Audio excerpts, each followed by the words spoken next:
Hello everyone, I know you are watching this video to accompany your sleep. So if you like this video, don't forget to like, comment, and subscribe. Also don't forget to tell me where you are from and what time you watched this video. And let's begin. I think my friend and I are being followed by a skinwalker. This started a few days ago. I don't know what we did, but ever since about 3 days ago we've been noticing very odd things. Our truck started smelling like sulfur and rotten meat, and our trailer, which is very clean, smells like rotten meat as well. We don't have any meat here. We checked. We hear scratching at night while we're trying to sleep, as well as knocking, but that doesn't make sense because we are in the middle of nowhere in Utah, with no towns for at least 20 miles. There is also a Native American reservation, literally 200 feet from our property.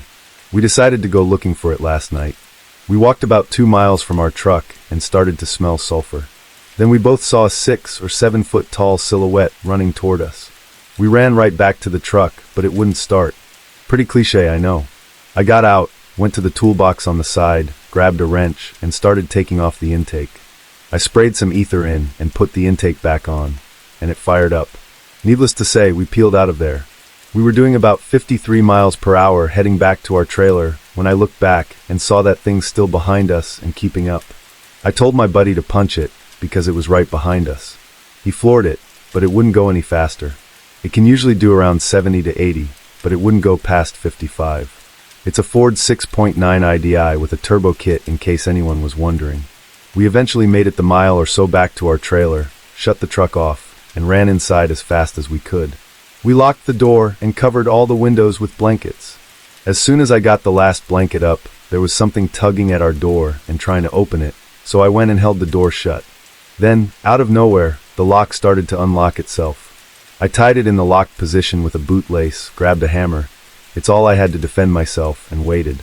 About a minute later, I got a text from a girl I'm interested in, but who never texts me back, saying that she's in trouble and needs us to come get her right now. I asked what was going on, and she said she was getting kicked out of the house, so I got ready to go because this was my only chance with her. I asked if she had money for diesel, and she asked me why. I told her we were coming to get her, and she then said, "Why would I want to see you? We haven't talked in months." What? You just texted me 3 minutes ago. So I decided it was probably in our best interest to stay inside that night. I started hearing my name being called from outside by vaguely familiar voices, but I couldn't quite place them. I never looked outside last night for fear that this thing was just outside the door. I put salt around the door because someone told me that would help, and nothing got in last night, so it must have worked. Now it's morning, and there's almost no sign that anything happened last night. No scratch marks on the trailer, no dents, no footprints or paw prints, nothing. So here I am writing this and hoping someone believes me, because I need help. I don't know how to get rid of this thing. If you read this far, I just want to say thank you, and I will have another update tonight. To clarify, this post is not me trying to seek attention. I'm just saying I'm scared to death and don't know what to do. There are people saying that it's fake, but I'm just explaining the events that happened and asking for help. I appreciate those of you who are trying to help me and keep me safe. Unfortunately, I cannot leave my property since I have nowhere else to go, but I am taking the necessary precautions to stay safe. I'm going to the gas station soon to buy salt to make a barrier around my trailer. Thanks for the help, y'all. Again, feel free to downvote my post if you like. All I need is help. I understand the skepticism. I really do, as I didn't think it was real either. The thing that really shook me was when the door started to shake and began to unlock. Thanks for reading. Edit 2. Another thing I forgot to mention is that my flashlight did flicker on and off a few times. I don't know if that's paranormal or just the battery dying, but I thought I should mention it. Edit 3. Day 4. It's now night time, and I haven't experienced anything yet today. I plan on keeping a log of everything that happens. The reason it says day 4 is because this whole thing started about 4 days ago. Even though it's dark, I really want to capture some video for everyone, and that's what I'll be doing. I'm not going to try to piss it off, but I am going to record. Not sure how I'll upload it yet, but I'll find a way and be back with an update. Thanks again to everyone who is genuinely trying to help me. Ever since I followed your advice, I've had fewer experiences, but that could just be because it was daytime. Also, side note, I went to the reservation today, but no luck. My buddy and I asked everyone who drove by where the tribe is, and nobody knew. We might have to try again tomorrow. I wish I could just call them, but I don't know where to find their number. I'll be back with an update in a couple of hours, hopefully. Edit 4. Day 5 I listened to everyone's advice and made a salt barrier. There are also a lot of people saying that it's a demon, not a skinwalker, so I've been researching demons. I found one very helpful point. If you don't give it the power to mess with you, you won't get messed with. So I did exactly that last night. I didn't focus on it. In fact, y'all told me to pray, so I prayed. I didn't hear any knocking or scratching last night. No light flickering. Nothing. Thank you to everyone who has helped me fight off this entity, whatever it is. You guys don't understand how much you helped me stay calm and fight it off. Also, if I do have any more experiences, I will try to record it and communicate with it using an EVP app. Not sure if the app works, but I might as well try. Thanks again, y'all. I'll be back with an update later. Edit 5, and most likely final update. No new occurrences. I still haven't gotten any help from the reservation, but nothing has happened in the last couple of days. We also got a dog, and it hasn't acted weird at all these last couple of days. I think that whatever was bothering us is gone for good. I just want to say, I'm so glad I had y'all to help me through this and keep me calm. I may or may not post more updates, depending on what happens next. I must preface this with a few things.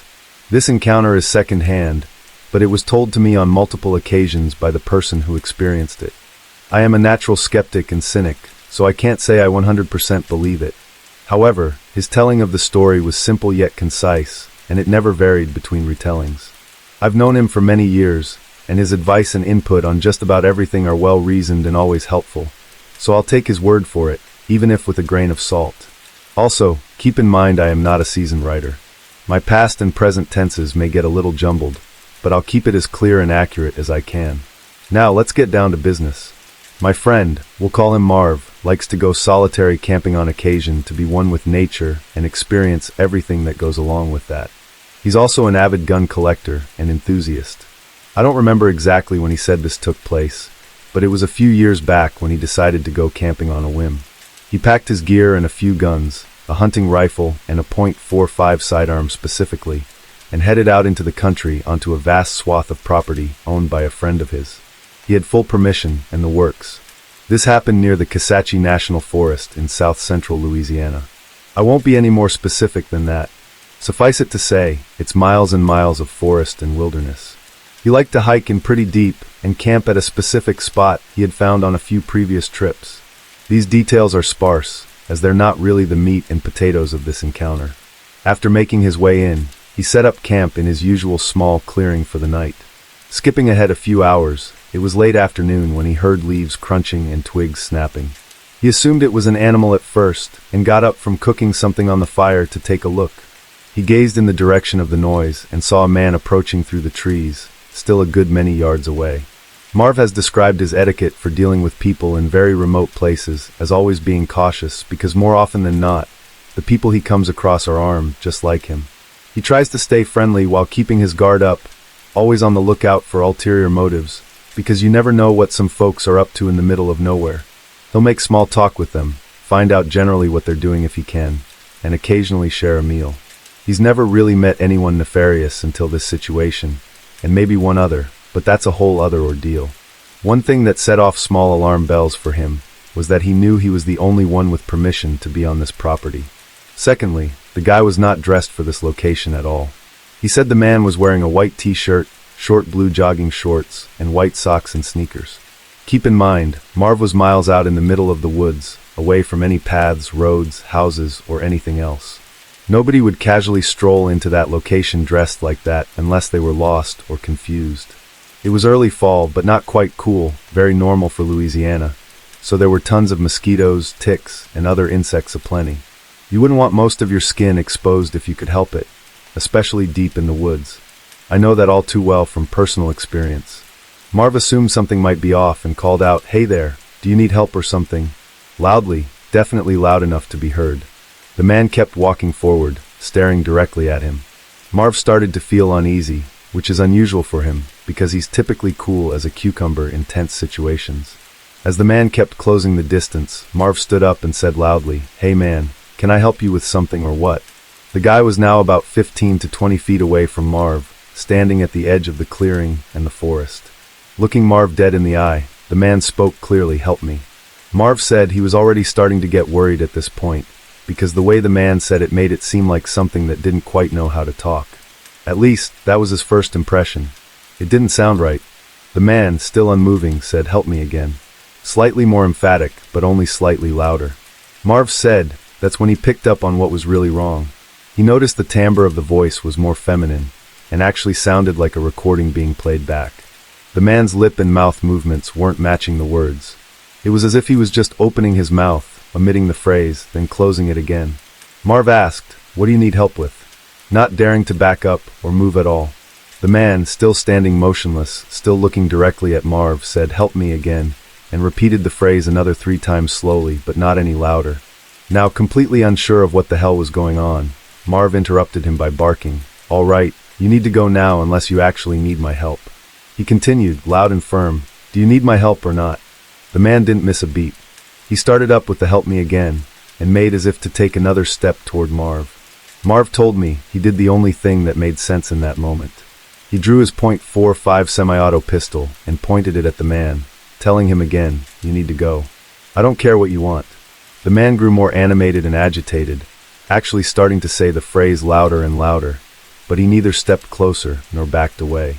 Marv did what he thought was right, given his predicament. Assuming he was dealing with an unstable or potentially dangerous individual, he discharged a round into the ground in front of the man. Here's where it gets fully, absolutely crazy. I'm not kidding. The man stopped uttering the phrase, went silent, and while still staring at Marv, did a full backflip somersault, the kind gymnasts do, backward into the woods, disappearing immediately from sight. Yes, you read that right. I know what you're thinking because I had, and still have, the same reaction. That sounds like bullcrap. But Marv gave no indication of lying and told me this story multiple times, every time in a dead serious manner. Marv said the man backflipped away effortlessly, as if pulled by an unseen tensioned coil. He described it as completely unnatural and totally out of place. The man had just appeared, repeated the same phrase over and over, and became almost frantic before Marv fired at the ground in front of him, causing him, or it, to flee. Marv stood there, focused on the spot in the forest where the man had vanished. He saw and heard no further movement. It was as if the guy had never been there at all. He stayed like that as the sun began to set, and the normal night noises crept in. As I mentioned before, Marv is pretty unshakable, and actually stayed in the area for the rest of that night and the next, with no further incident. When he told me and some other friends about this, of course we had many questions. We asked him to elaborate on the man's speech. He said the more he thought about it afterward, the more sure he was that it was definitely a female voice coming from the man. It was like he, or it, had heard someone say, "Help me," and was mimicking it like a parrot or some other talking bird, almost like a lure. He doesn't know what it wanted. It didn't give any indication that it wanted Marv to follow, or do anything else. It reacted immediately to the gunshot, and you know what followed. Marv has been back to the property since, with no other strange occurrences. The only other small detail I can think of is that during the early morning of that first night, he remembered hearing what sounded like a gunshot in the distance. It sounded eerily similar to his .45. He thought he might have heard it again on his hike back out. Of course, there are people who hunt in the area, so it could have just been that. He couldn't be sure. Since this incident, and one other, which happened in a completely different location, Marv has done some online research of the whole Kasachi area, and found many legends, stories, and supposed encounters dealing with skinwalkers and other unnerving bits of Native American folklore in the region. Not to mention mimics and other similar supposed creatures. A lot of his encounter lines up with these tales. There's nothing tangible to prove it, of course, but even as a skeptic, it makes me wonder about strange things in remote and untouched areas of our world that can't be explained. The mornings here are quiet, usually very quiet. Silence that stretches, yawns, and swallows sound whole. No birds, no wind, just the soft creak of the cabin settling in the cool September air. That morning wasn't any different, at least not at first. Bo was scratching at the door like usual, his way of saying, "Walk now, or deal with me later." I grabbed his leash, threw on my boots, and stepped outside. The air was sharp, crisp enough to wake me up faster than coffee. We started our walk along the edge of the property, where the pines press in on one side and the wheat field sprawls out on the other. Bo always loved this route, nose to the ground, tail wagging like he was on the trail of something big. But today he was different. His nose stayed up, ears twitching at every rustle in the field. His steps weren't playful, they were cautious, deliberate. It put me on edge, even if I didn't want to admit it. The wheat was high that year, taller than me in some spots. I hated it, couldn't see a damn thing past the first couple rows, and it always felt like something was just out of sight watching. Bo stopped, his body stiff. His growl started low, the kind that made your stomach knot up, the kind that said, "We're not alone." "Coyotes probably," I muttered, trying to convince myself as much as him. But coyotes didn't usually make Bo act like this. He pulled at the leash, digging his paws into the dirt like he wanted to drag me straight into the wheat. "Knock it off, Bo," I said, yanking him back. His growl turned into a bark, sharp and urgent. Then I heard it, a soft whimper, high-pitched, like a puppy crying out for help. It came from the wheat. I froze.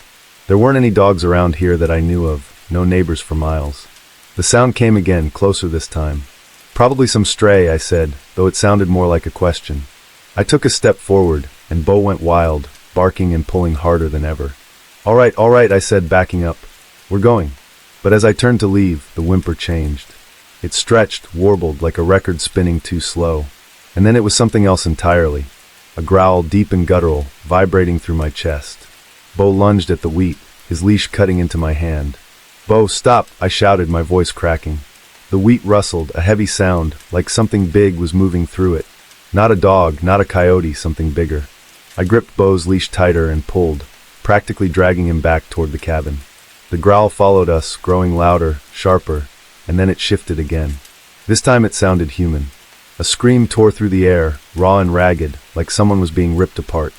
My feet moved faster than my brain could process, dragging Bo along as he barked and howled, like he was trying to fight whatever was in that wheat. We reached the edge of the yard, and I glanced back just once. The wheat was still again, perfectly still, like nothing had ever been there. Bo stopped barking but kept growling, his eyes locked on the field. I didn't wait to see if anything came out. Inside the cabin, I locked the door and leaned against it, trying to steady my breathing. Bo paced in front of the window, still growling low. I grabbed the curtain and yanked it shut. No way was I looking out there again.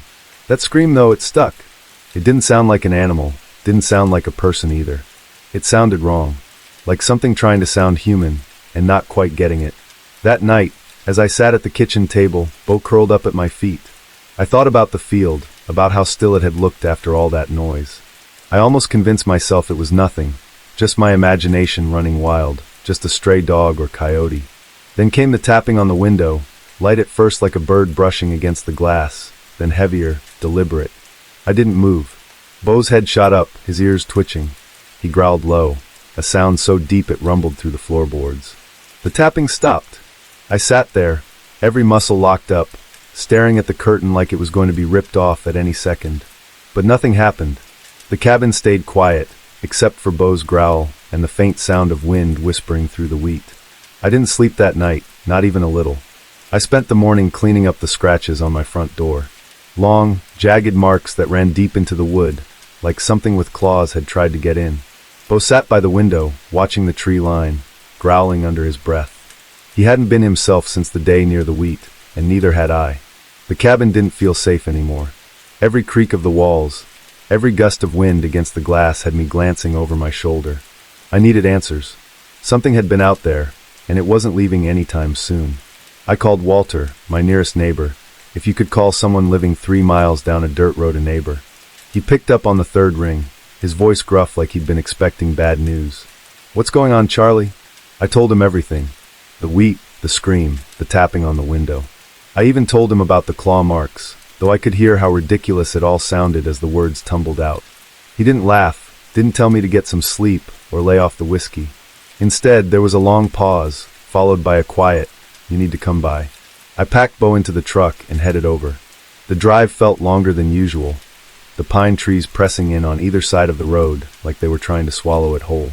Even Bo was uneasy, his ears twitching at every sound. Walter was waiting on the porch, a cigarette dangling from his lips. He looked older than I remembered, his face lined like someone who'd spent too many years staring into the woods. He didn't say much, just waved me inside. His house was cluttered, walls lined with hunting trophies and old photographs. He poured us coffee and sat down, his hands trembling slightly as he lit another cigarette. "What you're dealing with," he started, "ain't something you can shoot or scare off. It's older than that. Old as the land itself." I didn't know what to say, so I just nodded. Walter went on to tell me about a story he'd heard growing up. A legend passed down from the Ojibwe people who used to live on this land. They spoke of a guardian spirit, something tied to the woods and the fields. It wasn't evil, not exactly, but it didn't take kindly to being disturbed. They called it the Keeper, he said, his voice low. Said it watched over the land, made sure everything stayed in balance. But if you messed with it, dug up something you weren't supposed to, it'd come for you. That's when I remembered. The artifact. I told Walter about the carved piece of metal I'd found in the garden last week, how I'd tossed it near the edge of the field without thinking twice. His face darkened. You need to put it back, right where you found it, and you need to do it soon. I wanted to ask him why, I wanted to push for more details, but something in his expression stopped me. Walter looked scared, the kind of fear that doesn't leave room for questions. On the drive home, the sun was setting, casting long shadows across the road. I thought about the artifact, the weight of it in my hand, the strange carvings that seemed to twist and shift in the light. I'd found it buried deep, almost like it wasn't supposed to see daylight.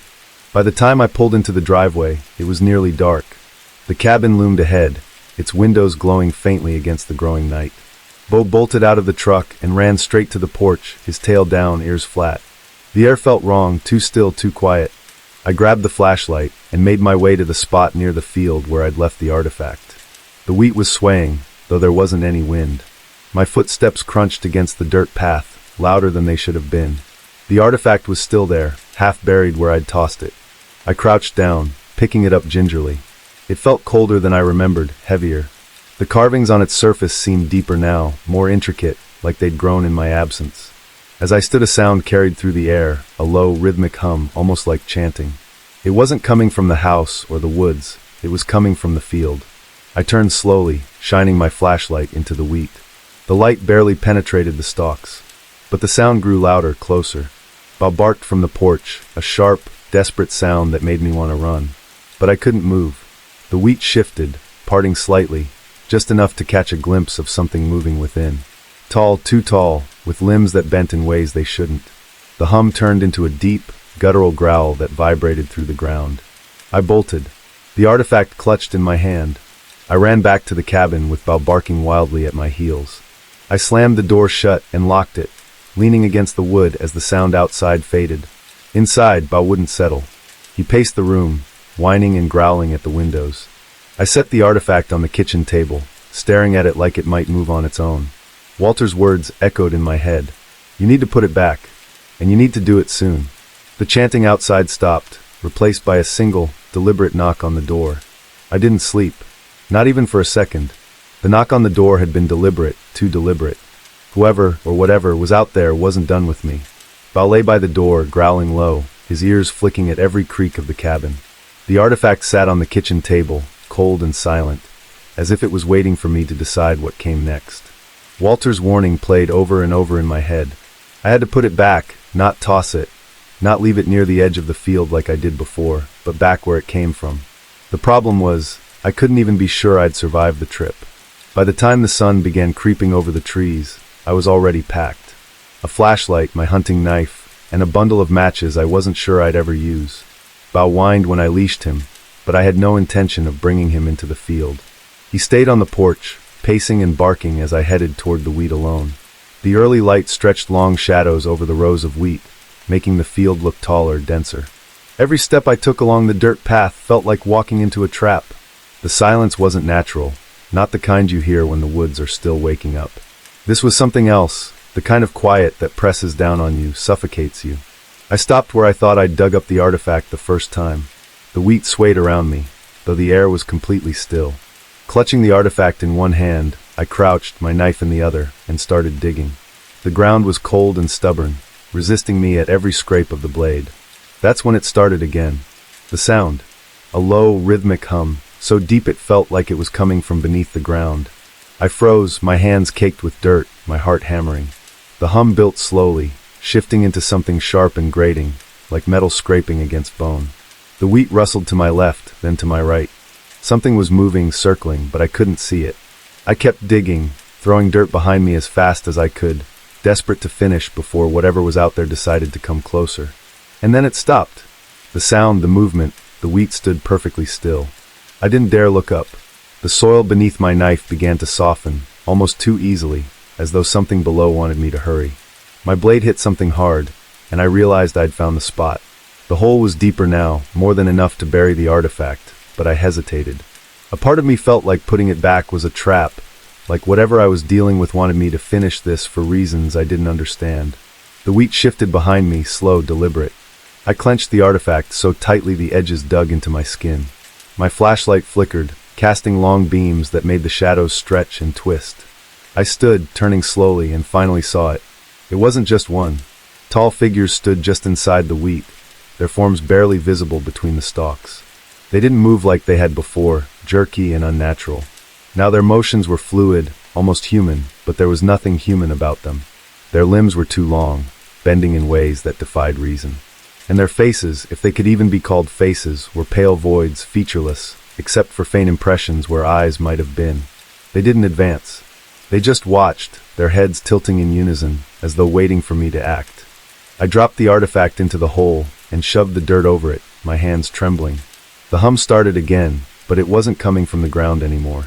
It was coming from them, a deep, layered sound that vibrated in my chest and made my ears ache. "I'm sorry," I said, though my voice felt small and useless. I didn't mean to disturb anything. The figures didn't react. The hum grew louder, sharper, like it was burrowing into my skull. I backed away slowly, careful not to trip, careful not to run. The wheat began swaying violently, as if caught in a storm, but the figures stayed still, their heads following my every step. I reached the edge of the field and turned, bolting toward the cabin. The hum stopped the moment I crossed into the yard, but the silence that followed was even worse. Bo barked and howled, his claws scrabbling at the porch as I climbed the steps and collapsed against the door. My lungs burned, my hands throbbed, but I didn't look back. I couldn't. Inside, I locked the door and pushed the kitchen table in front of it. Bo sat at my feet, whining softly as I tried to steady my breathing. For a moment, everything was still. No hum, no movement, just the faint sound of wind through the trees. But then came the tapping. Not at the windows this time, not at the door. It came from the roof, slow, deliberate, moving steadily toward the center of the cabin. They weren't gone. They were never gone. I should have trusted my gut the moment I stepped into that house. It wasn't just the damp smell that hit me like a slap. Mold, old wood, and something faintly metallic, like pennies left out in the rain. It wasn't even the dim lighting that turned every corner into a shadowy void. No, it was the feeling. That heavy, suffocating weight pressing down on me as soon as I crossed the threshold, like the house was watching me. I knew something wasn't right, but I told myself to man up. We were here because we had no other choice. Mission rules didn't matter when you didn't have a roof over your head. The woman who owned the place, Sister Wilcox, waddled ahead of us, her wide frame brushing against the walls as she led us to our room. She didn't say much, just muttered something about us making do. Her voice was thin and raspy, like the air in the house. When she opened the door to our room, I had to bite back a grimace. Room was generous. It was more like a shoebox someone had lined with cheap paneling and called livable. A single bare bulb hung from the ceiling, casting a sickly yellow light. 2 twin beds, crammed together with barely enough space to walk between them, and a closet that looked like it hadn't been opened in years. "This'll do," she said, more to herself than to us. Her small, watery eyes flitted over me, lingered for a beat too long, then turned to my companion, Elder Russo. "Dinner's at 6, she added before lumbering off, her footsteps heavy on the creaky floorboards.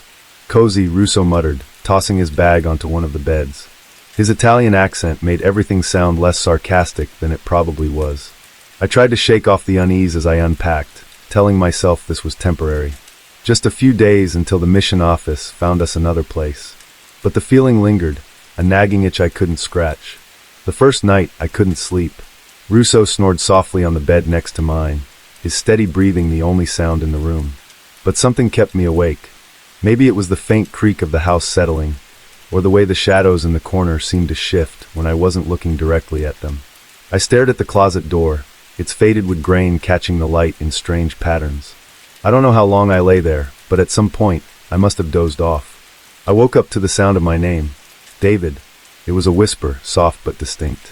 My eyes snapped open, and my heart hammered in my chest. I glanced at Russo, who was still snoring, then at the closet. The door was slightly ajar. I hadn't noticed it before. "David." It came again, this time louder, more insistent. My skin prickled, and my mouth went dry.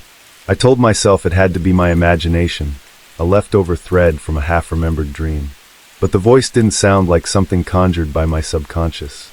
It sounded real close, like someone standing just behind the closet door. I sat up, my movements slow and deliberate, and stared at the crack of darkness inside the closet. My pulse thudded in my ears, drowning out everything else. "Russo," I whispered. No response. I reached over and shook his shoulder, but he just grunted and rolled over. The voice didn't come again that night, but I didn't sleep. I sat there, wide-eyed, watching the closet until the first light of dawn seeped through the window. The next day, I tried to convince myself it was nothing. Stress. Fatigue. But when Russo asked why I looked like I hadn't slept, I couldn't bring myself to tell him. What would I even say? That I thought the closet was whispering to me? We spent most of the day out on our bikes, visiting houses, knocking on doors. By the time we got back, I was bone-tired, the kind of exhaustion that made your legs feel like lead. But as soon as we stepped into that house, the unease came rushing back. Dinner was the same bland casserole as the night before, served with Sister Wilcox's unsettling stare. She didn't talk much, but when she did, it was always something strange. Cryptic comments about how houses have memories, and some rooms are better left shut. That night, I made sure the closet door was shut tight before I climbed into bed. I even jammed a chair against it just to be safe. Russo teased me for it, but I didn't care. "You'll thank me when the boogeyman doesn't get us," I said, forcing a laugh. But the laugh died in my throat when I woke up in the middle of the night to find the chair moved and the closet door wide open. The voice was back, clearer this time. "David, come here." My blood ran cold. The voice wasn't loud, but it carried a weight, a sense of command that made my stomach churn. I wanted to scream, to wake Russo, but I couldn't move. It was like something had pinned me to the bed. My breath came in shallow gasps as I stared at the open door. The darkness inside seeming deeper than it should have been. Like it wasn't just shadows, but something alive watching me. I don't know how long I lay there, paralyzed. When I finally managed to move, I didn't dare look inside the closet. I just reached over and shook Russo awake. "We're switching beds," I blurted. "What? Why?" He grumbled, groggy and annoyed. "Just trust me." He didn't argue, and I didn't sleep a wink for the rest of the night. By the third night, I was ready to leave. Rules be damned. But Russo convinced me to stick it out. "A few more days," he said. "We can handle a few more days." That was the night I woke up to find the scratches. 3 long parallel lines across my abdomen. They didn't bleed, but they burned like fire. I stumbled to the bathroom, my hands shaking as I stared at them in the mirror. They were too precise, too clean, not something I could have done to myself. When I asked Sister Wilcox the next morning if she had any pets, her response sent a chill through me. "No pets," she said, smiling faintly. "But you know this house is haunted, don't you?" She didn't wait for my reply. She just shuffled off, humming to herself, leaving me alone with the gnawing realization that whatever was in this house wasn't done with me yet. The reservation felt like another planet. The air was thinner, drier, and the emptiness stretched forever. Rusted-out cars littered yards like forgotten relics, and the wind carried a faint metallic tang that didn't belong to the desert. My new companion, Elder Ramirez, was the quiet type. He was polite enough, but you could tell he'd seen some things in his 5 months here. The kind of things he didn't want to talk about. "We stick to the rules here," he told me the first day. "No staying out past sundown, no shortcuts through the back roads, and if something feels wrong, we leave. No questions." It sounded dramatic, but I didn't argue. There was something about the way he said it, like he wasn't quoting the mission handbook, but speaking from experience. Out here, the rules felt less like guidelines and more like survival instincts. It was a Thursday evening, and we were driving back from Superior, the sun bleeding red into the horizon. Ramirez was at the wheel, humming a hymn under his breath while I stared out the window, watching the shadows grow long and sharp across the desert. We were supposed to be back before dark, but the appointment had run late. Now the road ahead was cloaked in twilight, and the silence between us felt heavier with each passing mile. I was about to say something, maybe crack a joke to lighten the mood, when Ramirez slammed on the brakes. The truck skidded to a stop, and I lurched forward, my seatbelt digging into my chest. "What the hell?" I barked, clutching the dashboard. Ramirez didn't answer. He was staring at something in the road ahead, his hands gripping the wheel so tight his knuckles were white. I followed his gaze and froze. A dog, at least I think it was a dog, stood in the middle of the highway. Its fur was patchy, hanging in clumps like it had been pulled off in strips. Its ribs jutted out sharply, and its head hung low, almost too low, as if its neck couldn't support the weight. Its eyes, though, those weren't the eyes of an animal. They were dark and glassy, and they locked onto me like it knew I was watching. "Speed up," Ramirez said, his voice low and urgent. "What?" "Speed up," he snapped, slamming his foot on the gas. The engine roared, and the truck lurched forward. I stared at him in disbelief. "You're gonna hit it." "Shut up," he hissed. "Don't look at it. Just don't look." But I did. I couldn't help it. As we barreled toward the thing, I turned to look, and for a split second, it looked back. The face staring at me wasn't a dog's. It wasn't even human. The skin was stretched too tight, the features twisted into something grotesque, like it was wearing a mask that didn't quite fit. And it smiled. Its lips pulled back to reveal jagged, yellowed teeth. And I swear I heard it laugh. A low, guttural sound that cut through the roar of the engine. I snapped my head forward, my heart hammering. The truck jolted as we sped past, and when I looked in the side mirror, the thing was gone. "What the hell was that?" I demanded, my voice shaking. Ramirez didn't answer. He was breathing hard, his eyes fixed on the road. "Don't talk about it," he finally said. "Don't even think about it." That night, back at the apartment, I couldn't shake the image.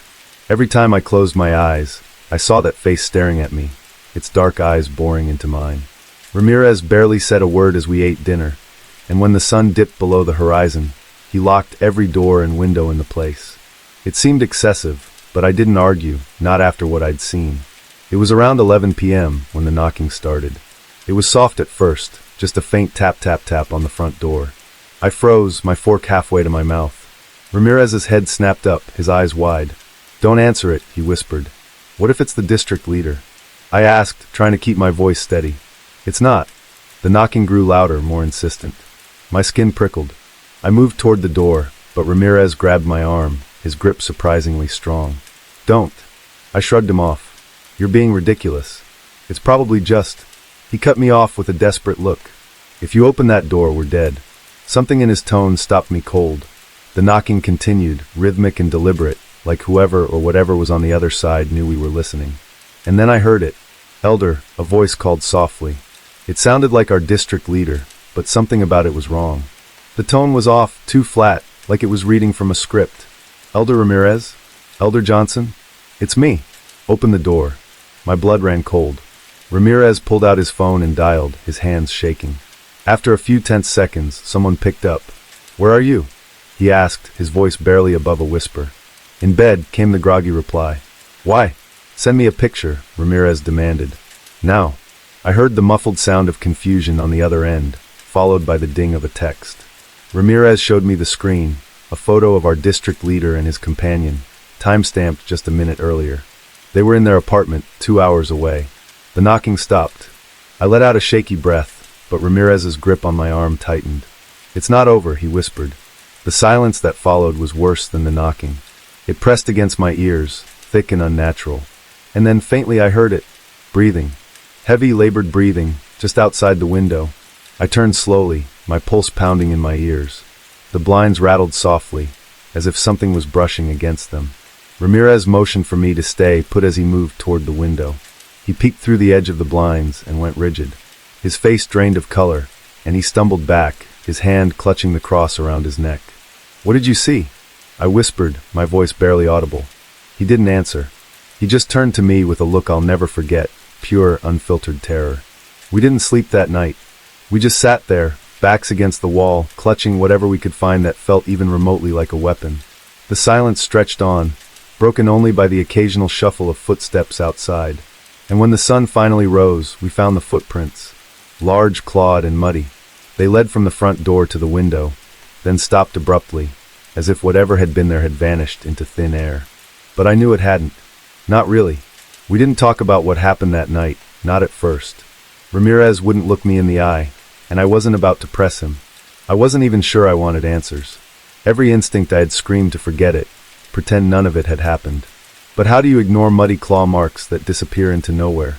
The next morning, our district meeting was already set. We drove in silence, the truck humming along the cracked highway. The desert felt different now. The vast emptiness I'd once found almost peaceful had turned oppressive, as if every shadow and rock was hiding something. Ramirez gripped the wheel tightly, his knuckles bone white, while I kept my eyes on the horizon, avoiding my own reflection in the passenger side mirror. I couldn't shake the feeling something was watching us, just out of sight. The meeting started like any other, elders talking shop, exchanging stories about rejections and the occasional rare success. But when it came to my turn to share, I hesitated. The words were caught in my throat like barbed wire. Ramirez stayed silent, but I could feel his eyes on me, daring me to say something. Finally, I muttered we had some disturbances. Knocking. Weird noises. The room went quiet, too quiet. Everyone else exchanged uneasy glances, and the air grew heavy, almost stifling. Elder Hutchins, one of the district leaders, cleared his throat and leaned forward. Disturbances? He asked, his voice calm but laced with something sharp. What kind of disturbances? I swallowed hard and tried to keep my tone light. Just strange knocking. A voice outside the door. Probably just some kids messing with us. Hutchins didn't laugh. His face darkened, and he exchanged a look with his companion before nodding slowly. You saw something, didn't you? His voice was quiet, but it cut through the room like a blade. I hesitated, but Ramirez stepped in. We don't need to get into it, he said quickly. It's handled. No, it's not, Hutchins snapped, his composure slipping for a moment. You think this is a joke? You think this is something you can just ignore? The tension in the room was unbearable. Finally, Hutchins leaned back and sighed. You've heard of skinwalkers, right? What followed was a crash course in nightmares. Hutchins explained the legend in hushed tones, his voice steady but his hands trembling. Skinwalkers, he said, were dark spirits, shapeshifters born of unspeakable acts, murder, betrayal. They wore the skins of animals, mimicked human voices, and thrived on fear. According to local lore, making eye contact or acknowledging them gave them power over you, marked you in some way. They don't stop, Hutchins said, his eyes fixed on me. Once they notice you, they keep coming, unless you figure out how to break their hold. My stomach churned. The thing on the road, the knocking, the voice outside our door. Had I looked too long? Listened too closely? I wanted to ask, but the words wouldn't come. That night I was restless. Ramirez tried to reassure me, mumbling prayers under his breath as he sprinkled the apartment with salt and holy water. It seemed desperate, almost futile, but I didn't stop him. Any comfort, no matter how small, was better than none. Around midnight, the air in the apartment changed. It felt heavier, colder, like the temperature had dropped 10 degrees in an instant. Ramirez and I exchanged a look, and I knew we were both thinking the same thing. Then the knocking started. It was soft at first, just a faint tap tap tap, but it grew louder, sharper, until the entire doorframe rattled. This time, there was no mistaking the malice behind it. The sound was angry, purposeful, like whatever was out there was trying to break through. Ramirez grabbed a Bible and stood near the door, muttering rapid prayers. I stayed back, clutching the pocket knife I'd brought from California. It felt laughably inadequate, but it was all I had. The knocking stopped suddenly, and for a moment, the silence was worse. Then came the voice. Elder Ramirez, Elder Johnson, let me in. It sounded like Hutchins. Perfectly, unmistakably Hutchins. But it wasn't him. The voice was wrong, flat, hollow, like it was coming from a broken speaker. Ramirez shook his head, his lips moving silently in prayer. Then came the scratching, long, deliberate strokes, like claws dragging across wood. The sound was unbearable, setting my teeth on edge. My heart pounded as I stared at the door, waiting for it to give way. But it didn't. Somehow it held. The scratching stopped, and for a moment I thought it was over. Then I felt it. A cold hand brushed against the back of my neck. I whipped around, but there was nothing there. Just Ramirez, wide-eyed and pale, clutching his cross like a lifeline. The next morning, the claw marks were there, deep gouges in the wood, too precise and on purpose to be anything natural. We reported it to the mission office, but they dismissed it as a prank. We knew better. Whatever it wasn't done with us. Driving to our next assignment, the unease followed me like a shadow. I caught glimpses of something in the mirrors. A figure distorted and animalistic, always just out of focus. I didn't tell Ramirez. I couldn't. But I knew one thing for sure. Whatever had marked me back on that highway wasn't going to let go. I should have turned back the moment I stepped out of the truck. There's something about the way the forest feels at night. Alive. Watchful. But this time it was different. Too still. Too quiet. The trip started out like any other. Baxter and I had done plenty of these solo outings before, and I had no reason to think this one would be any different. I'd packed the essentials. Sleeping bag. Snacks. The knife I always carry. And Baxter's favorite chew toy, just in case he got restless. We were heading to a spot deep in Gallatin National Forest that I'd found years ago, miles away from campsites or other people, perfect for catching the meteor shower. The drive was long, but the view of the stars from the winding mountain road made it worth it. By the time we arrived, it was just after sunset, and the fading light painted the trees in hues of gold and deep purple. Baxter leapt out of the truck, sniffing at everything like he was on a mission. His enthusiasm was contagious, and for a while, I felt the usual excitement that comes with being out here, away from the noise of the world. I got the fire going as the first stars began to peek out, sitting back with Baxter curled up beside me. The quiet of the woods was peaceful at first, a welcome change from the buzz of everyday life. The fire crackled, its warmth chasing away the evening chill, and I leaned back to take in the sky. One meteor streaked past, then another. I grabbed my phone, snapping a few pictures to show friends later.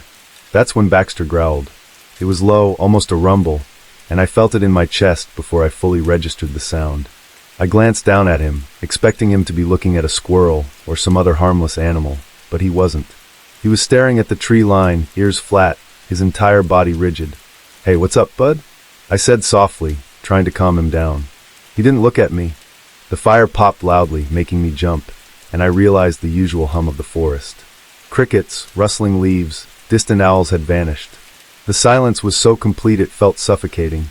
I grabbed my flashlight and stood, my boots crunching on the dry leaves. "Probably a deer," I muttered, more to myself than to Baxter. His growl deepened.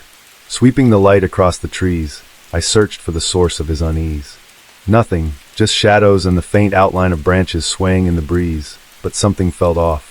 The shadows were too dark, too solid, as if they weren't cast by the firelight, but by something else entirely. And then I saw it.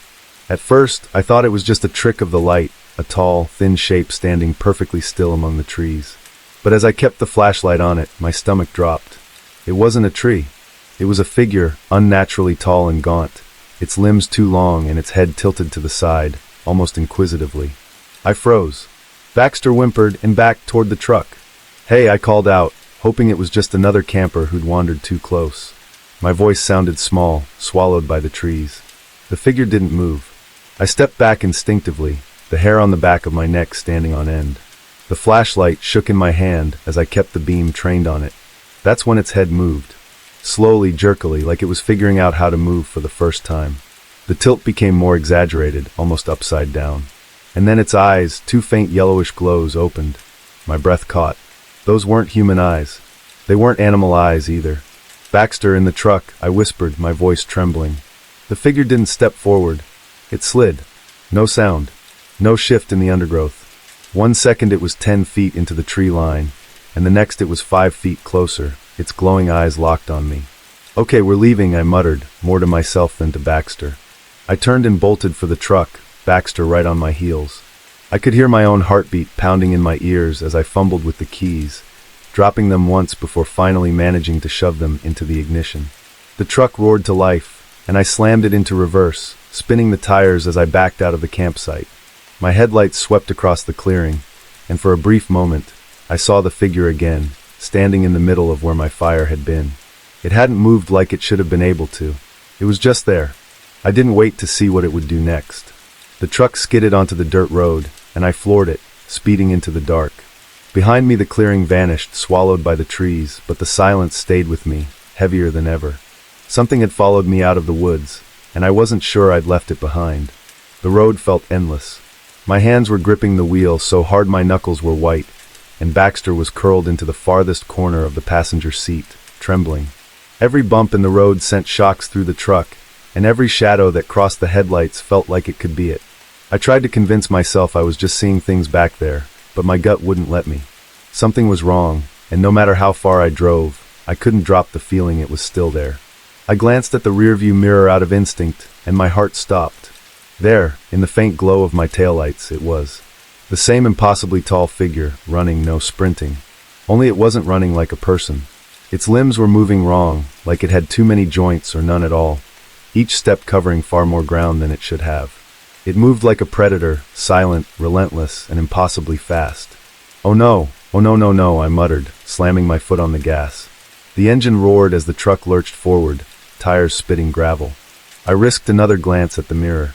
It was still there, and worse, it was getting closer. Baxter barked sharply, his hackles raised, and I almost screamed. I didn't dare look over at him. My eyes were glued to the road, watching as the headlights carved through the endless dark. The forest closed in on both sides, the trees like a tunnel, and I realized how trapped I was. There were no turn-offs, no clearings, just this single, suffocating road. Then came the screech. It started low like metal grinding against metal, before rising to an ear-splitting wail that made me jerk the wheel. The truck swerved dangerously close to the edge of the road, and I fought to keep it steady. Baxter yelped and ducked under the dash. The sound wasn't coming from behind me, it was coming from above. Something slammed onto the roof of the truck, and I felt the entire vehicle shudder under the weight. My heart felt like it was going to explode. I could hear it moving up there, dragging itself across the metal with a sickening scrape, the sound vibrating through the cab. I knew what it wanted. It wanted me to look. "Don't," I whispered to myself, my voice shaking. "Don't look. Just keep driving." The roof groaned again, denting inward just slightly. The thing was heavy, far heavier than it should have been. My brain screamed at me to pull over, to stop, to do something, but my body refused to listen. I slammed the gas pedal harder, willing the truck to go faster. The trees whipped past in a blur, and for a moment, I thought maybe I could outrun it. But then the weight shifted again, and the truck shuddered violently. I felt it moving toward the sunroof. The tapping started, light, rhythmic, almost playful. Just 3 quick taps, like it was knocking to be let in. I swallowed hard, keeping my eyes on the road. "You're not real. You're not real," I whispered, gripping the wheel like it was the only thing tethering me to reality. The tapping came again, this time harder. The sunroof cover rattled, as if it could barely hold the thing out. My pulse was deafening, my breath shallow and ragged. I knew that if I opened that cover, I wouldn't survive whatever I'd see. Baxter whimpered from under the dash, his nails scratching at the floor as if he could dig his way out of the truck. Then the tapping stopped. For a brief, terrible moment, all I could hear was the roar of the engine and the crunch of gravel beneath the tires. The silence was worse than the tapping. And then, with no warning, the weight slid off the roof. The truck bounced slightly as it hit the road behind me with a sickening thud, and I couldn't stop myself from looking in the mirror. There it was lying in the middle of the road. It looked crumpled, almost broken, its limbs twisted at impossible angles. But it wasn't staying down. I watched in horror as it began to move. Slowly at first, jerky, unnatural movements as it straightened itself out. I could hear the sound even over the engine, the crack of joints snapping back into place, the wet, awful noise of bones grinding together.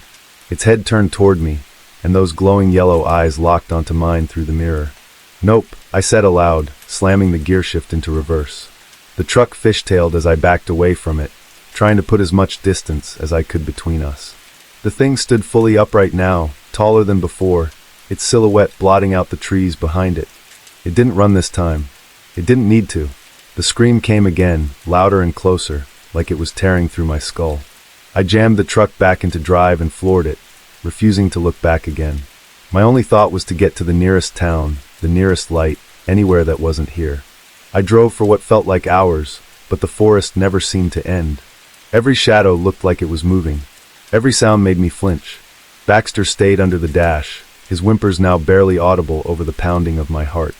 When the glow of a gas station finally appeared in the distance, I felt tears sting my eyes. Safety. Light. Civilization. I didn't slow down until I was directly under the harsh fluorescent glow of the lot, parking so close to the building that I almost hit the wall. For the first time in what felt like forever, I exhaled. But even as I stumbled inside to beg the clerk for help, I couldn't get rid of the feeling that it wasn't over, that it was still out there. I hadn't escaped, not really. The gas station clerk looked at me like I was insane. I didn't blame him. I probably looked insane, wide-eyed, shaking, dirt smudged across my face, and Baxter refusing to leave the truck, barking at nothing in the distance. I could barely get words out as I stumbled toward the counter, my voice cracking as I asked if he'd seen anything strange. "Strange?" he repeated, his tone thick with boredom. "You mean like UFOs or Bigfoot or something?" I wanted to scream at him, shake him, make him understand. Instead, I just nodded, my hands gripping the edge of the counter to keep from collapsing. "Nope," he said with a shrug, popping his gum. "Just you." I didn't bother trying to explain further. I bought a coffee I didn't want, just for an excuse to linger in the bright, sterile light of the gas station. My body felt like it was on autopilot, Every instinct in me screamed to stay put, but the rational part of my brain knew I couldn't. I had to keep moving.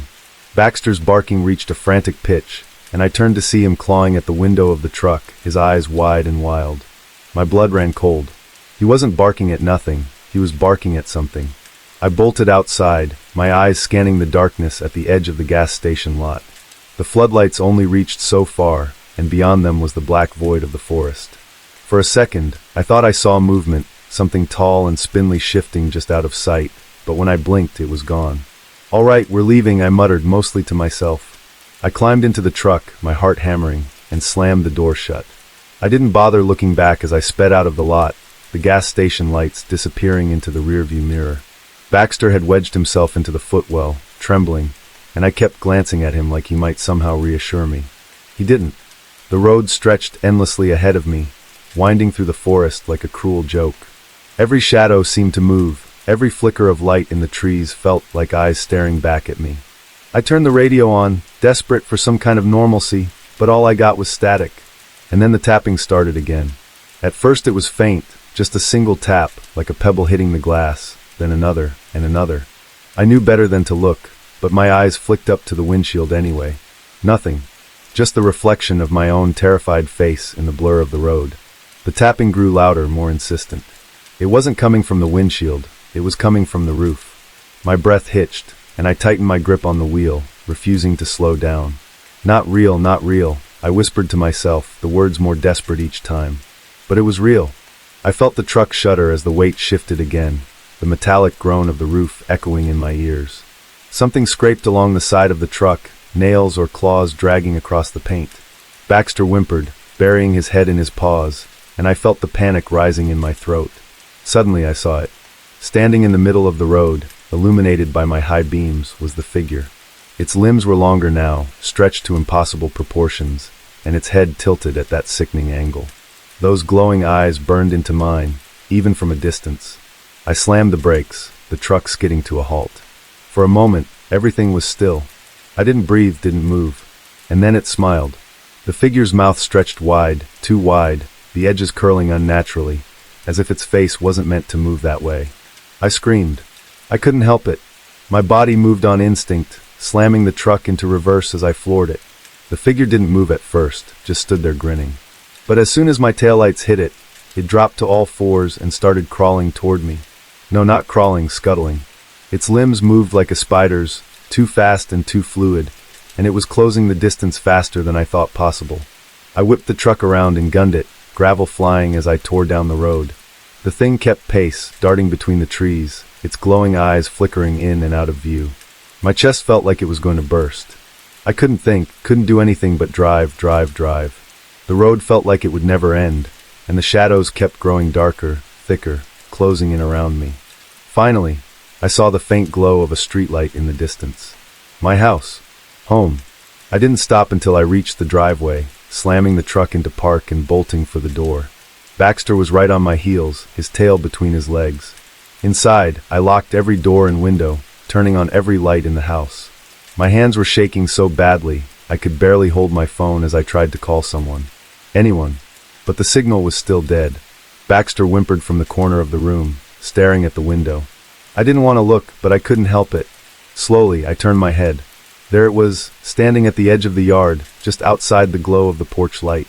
Its head was tilted, its eyes glowing, and that horrible, unnatural smile stretched across its face. I shut the curtains, my heart pounding in my ears. But the tapping didn't stop. Ellie's fever had been relentless all day. Her flushed cheeks, and the way her tiny body radiated heat through the thin blanket left me on edge. I'd been nursing her through this virus for nearly a week, and tonight felt like a tipping point. Every breath she took was shallow, rasping, as if her little lungs were running out of patience. I sat on the edge of the bed, one hand resting on her damp forehead, the other clutching my phone. The alarm was set for 3:00 a.m., time for her next dose of medicine. The clock ticked loudly in the silence of our small apartment. I couldn't sleep, not really. Every creak in the walls or distant car engine made me jolt upright, my heart racing. When the alarm finally blared, it startled me so badly that I nearly dropped my phone. I slid out of bed, careful not to wake Ellie. Her soft murmurs tugged at me, but I reminded myself that she needed this medicine.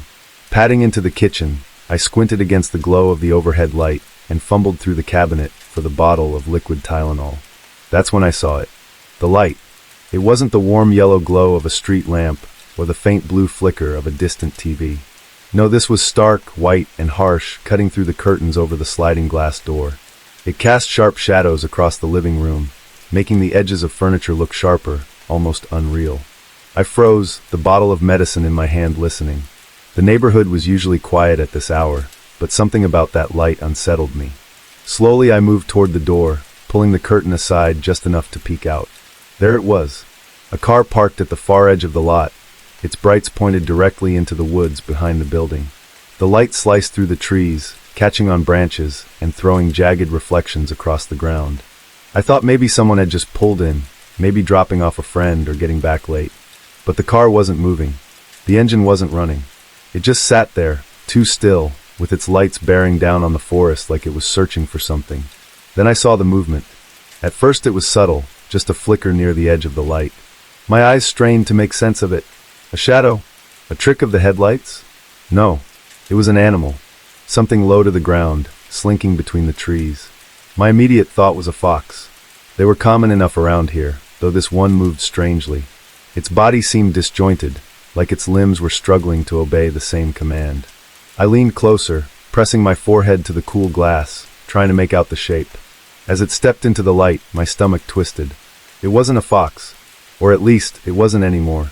Its body began to change, the edges of its form rippling like water disturbed by a stone.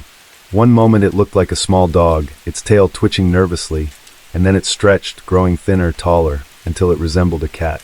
But even that didn't last.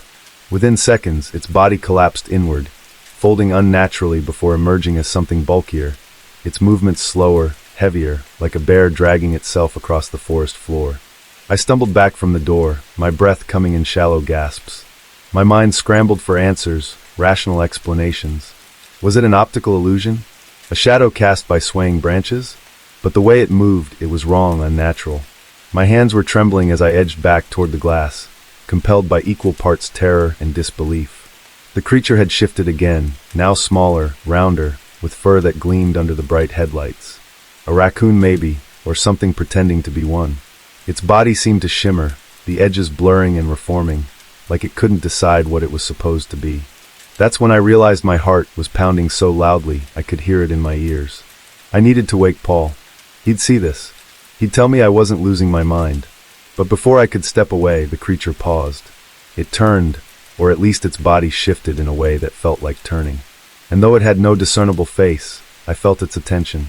A cold, sinking dread settled in my chest, as if its gaze had pierced through the glass, through me, and straight into my core. I didn't realize I was moving until I was already halfway down the hall, my feet carrying me on autopilot. "Paul," I whispered harshly, shaking his shoulder. "Paul, get up.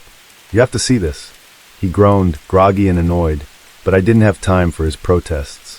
Grabbing his arm, I hauled him out of bed, dragging him toward the living room.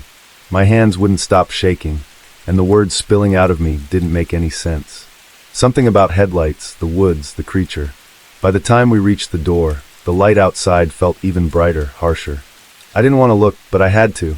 When we pulled the curtain aside together, the thing was closer now, crawling out of the woods. Its form twisted again, shrinking down into something small and striped. A skunk. Relief washed over me so quickly I nearly laughed. A damn skunk. All that panic over nothing. I turned to Paul, my voice a mixture of nerves and embarrassment. "It's just a skunk," I said, chuckling. Paul didn't respond. He just stared, his face pale, his eyes locked on the creature outside. Following his gaze, I turned back to the glass. The skunk's fur rippled unnaturally, its body spasming as it grew larger, then smaller, then larger again.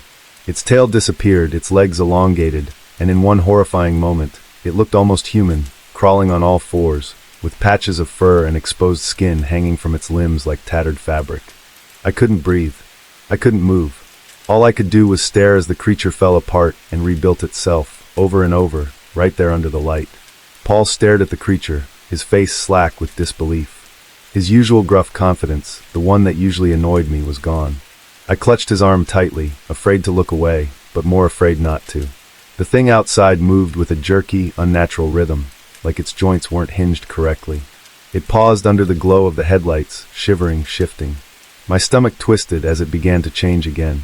At first, it looked like it was shedding, as if clumps of fur and skin were peeling off its body, falling to the ground in sticky, wet slaps. But then, it would reassemble itself, the pieces sucking back into its core, twisting into something new.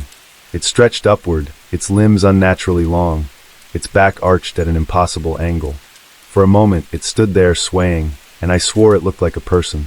If a person's skeleton had been broken and reassembled by someone who didn't understand how bodies worked. Paul muttered something under his breath, but I couldn't make it out. His voice sounded far away, muffled, like it was coming from underwater. My pulse roared in my ears as the thing collapsed again, dropping to all fours with a sickening crunch. This time it crawled forward, dragging itself across the gravel lot like it weighed too much for its limbs to support. Its head jerked in our direction, and I felt it again, that awful, suffocating sensation of being watched. "We need to call animal control," Paul said finally, his voice strained. He reached for his phone, but I grabbed his arm. "It's not an animal." The words came out harsher than I intended, but I couldn't stop myself. My throat was dry, my mouth barely able to form the syllables. "You saw it, that thing. It's not normal." Paul hesitated, his fingers hovering over his phone. "What the hell else could it be?" He snapped, his voice shaking. He was trying to be rational, trying to explain this away, but I could see the fear in his eyes. He didn't know what it was any more than I did. Before I could respond, the car's headlights flickered. The light dimmed for a moment, then surged back, brighter than before.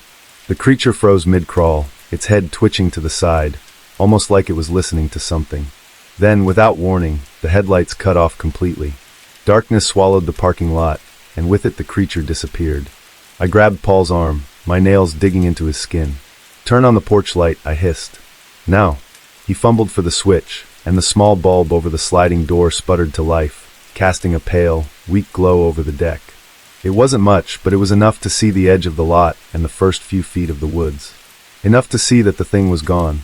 Paul exhaled sharply, his shoulders slumping as he leaned against the wall. "It's gone," he said, more to himself than to me. "It's gone." But I didn't believe it. I couldn't. The way it had moved, the way it had looked at us. It wasn't the kind of thing that just disappeared. It was still out there, somewhere in the dark, waiting. "I'm going out there," I said suddenly, the words spilling out before I could stop them. Paul's head snapped toward me. "The hell you are?" "I need to see," I said, my voice trembling. "I need to know it's really gone." "Are you insane?" Paul grabbed my arm, his grip firm. "You just saw whatever the hell that was. You're not stepping outside." But I couldn't sit here, couldn't wait for it to come back. Every nerve in my body screamed at me to do something, anything, to take control of this nightmare. I wrenched my arm free and grabbed the flashlight from the kitchen counter. Before Paul could stop me, I slid open the door just enough to step outside. The cold air hit me like a slap, sharp and unforgiving. The night was eerily quiet, the kind of silence that felt wrong. No crickets, no rustling leaves, just the sound of my own breathing, shallow and rapid. I held the flashlight in a death grip, its beam trembling as I pointed it toward the tree line. "Just a quick look," I whispered to myself, though my voice didn't feel like my own. "Just a quick look." I shone the light over the gravel lot, searching for any sign of the creature. The car was still there, its engine off, its windows dark.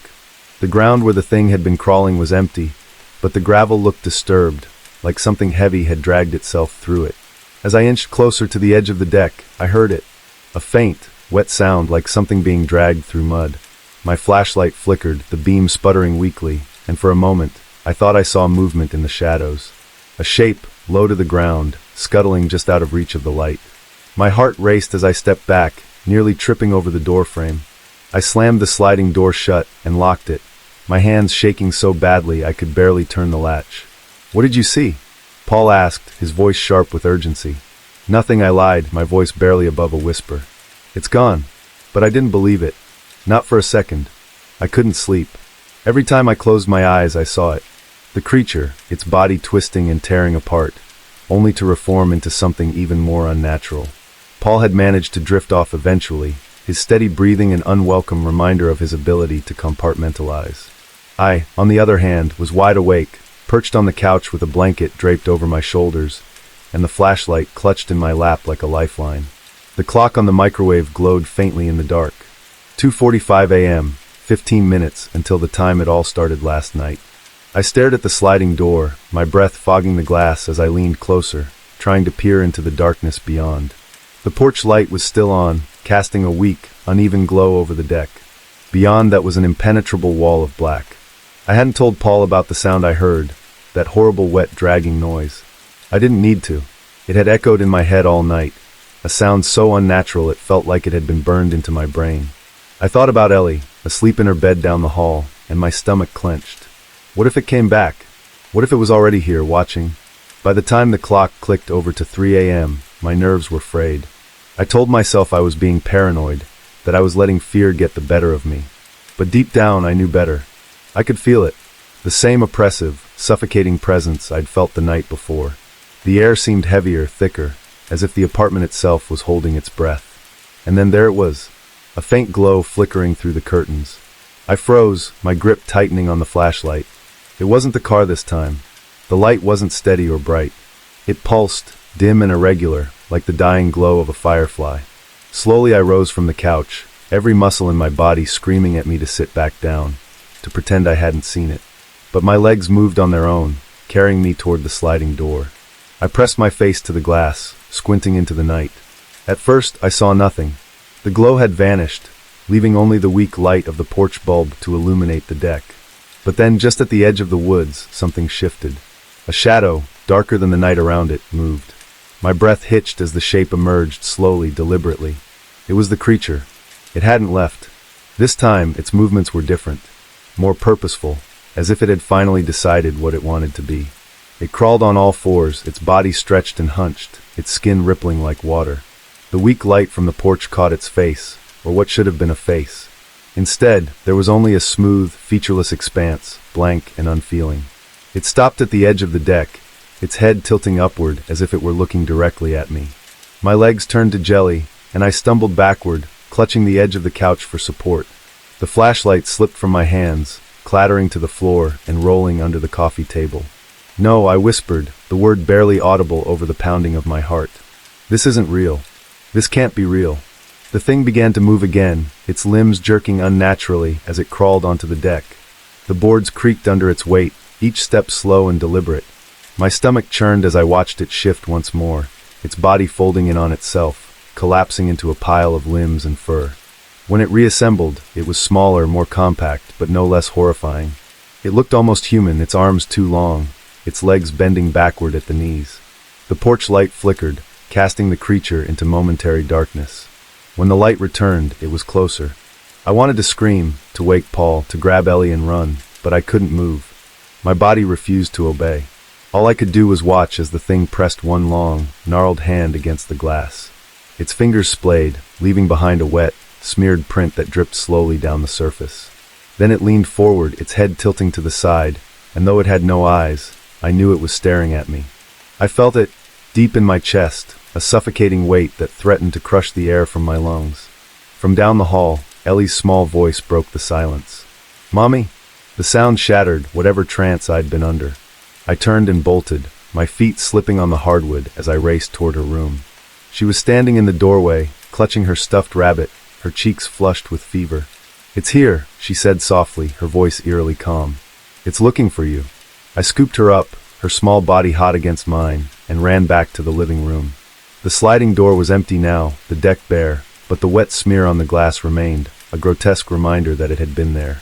Paul stumbled into the room, bleary-eyed and disoriented. "What's going on?" he demanded, his voice thick with sleep. I couldn't answer. I just stood there, clutching Ellie tightly, staring at the sliding door as if the thing might reappear at any moment. My voice finally came, trembling and weak. "We're not safe here," I said. "We have to leave now." Paul looked at me like I was crazy, but I didn't care. I knew the truth. Whatever that thing was, it wasn't going to stop, it wasn't going to leave us alone, and it wasn't going to let us go. When I think back to that summer, I can still feel the weight of the forest pressing down on me, the thick, humid air carrying a silence that didn't feel right. My uncle's cabin sat miles away from anything resembling civilization, tucked deep into the woods where the trees grew too close together, and the dirt road in was more crater than path. It wasn't the kind of place you found yourself accidentally. You had to want to be there, or, in my case, have no choice. It was the first time my cousin Alex had come to stay with us. He was older than us, tall and confident in a way that felt reassuring back then. He had this way of making everything seem like an adventure, even if it was just lugging water from the creek or chopping firewood. My siblings, Noah and Emily, adored him, and I followed suit, trusting him completely, the way only a kid can. We spent most of our days playing games in the woods, hide and seek, tag, whatever Alex dreamed up. But there was an unspoken rule. We didn't go past the big hollow tree. The tree stood like a sentinel at the edge of a small clearing, its trunk wide enough for all of us to hide behind at once. Its bark was scarred with deep grooves that looked too deliberate to be natural, like someone or something had clawed at it over the years. Alex told us it marked the property line, and we weren't supposed to go beyond it. He said it was because of the steep ravine on the other side, but even then, I could tell there was something he wasn't saying. That evening started like all the others. The sun was sinking low, turning the sky a dusky orange, and the woods were alive with the hum of cicadas. Alex suggested we play hide and seek, and as always, I was the seeker. I didn't mind. I liked the chase, the thrill of finding someone crouched behind a tree, or tucked into a hollowed-out log. But as I counted to 20 with my eyes squeezed shut, I felt the first prickle of unease. The forest had gone quiet, too quiet. The cicadas had stopped their droning, and even the occasional rustle of leaves in the breeze had faded. It was just me, and the sound of my own breathing. I shook it off, chalking it up to the nerves that always came with being alone in the woods. When I finished counting, I opened my eyes and called out, "Ready or not, here I come." My voice sounded too loud, bouncing off the trees in a way that made me shiver. The game started like normal. I found Noah first, his sneakers sticking out from under a bush. Emily was trickier, tucked into the shallow dip of an old tree root. That left Alex. He was always the hardest to find, and I figured he'd gone deeper into the woods than the rest of us dared. "Alex?"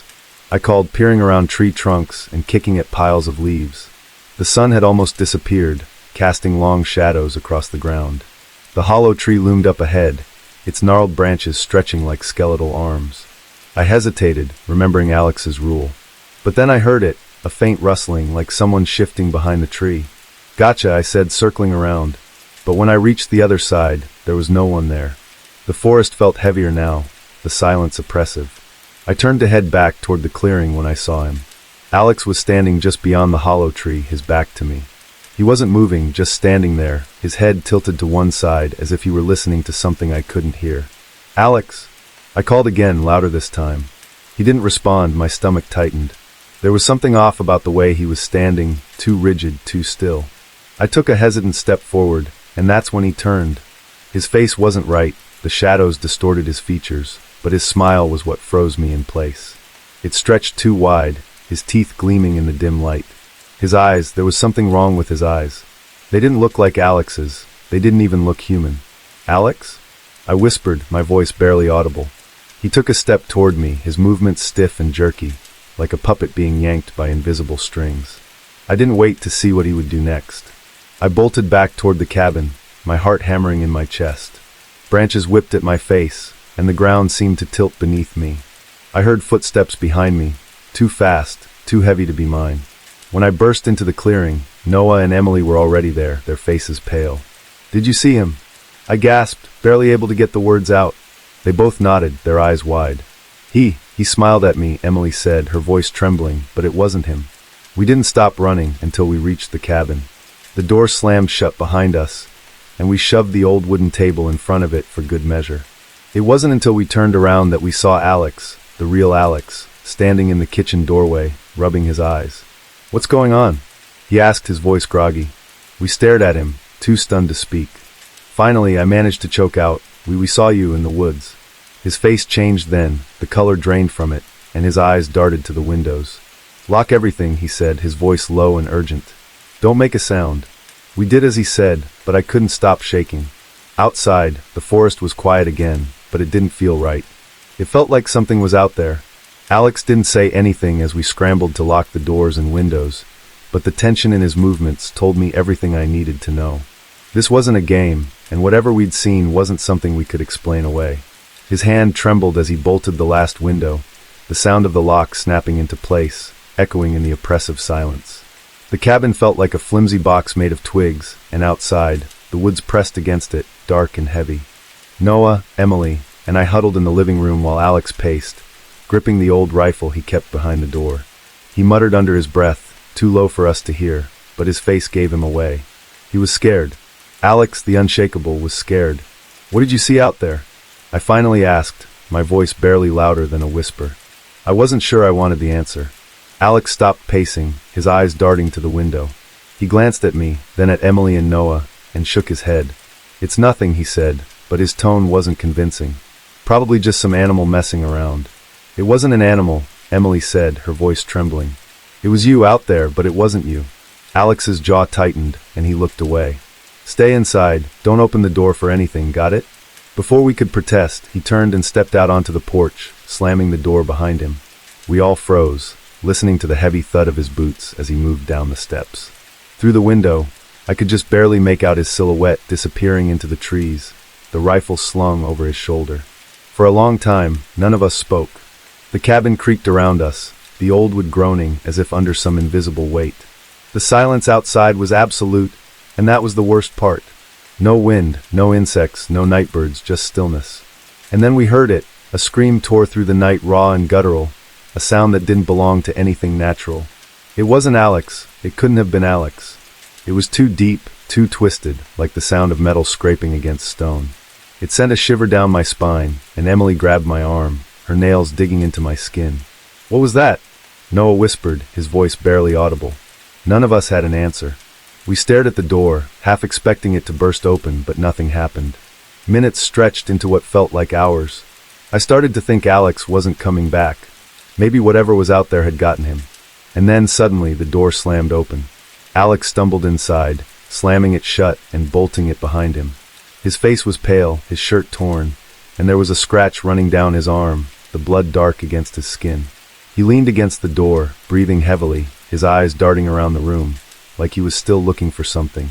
"What happened?" I asked, my voice shaking. He didn't answer right away. He moved to the window, peering out into the darkness. "It's gone," he finally said, though he didn't sound convinced. He turned back to us, his face grim. "Everyone stays together. No one goes near the windows, and no one goes outside." "Got it. What's out there?" Emily asked, tears streaming down her face.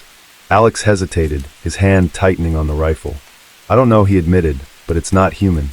The room fell into an uneasy silence.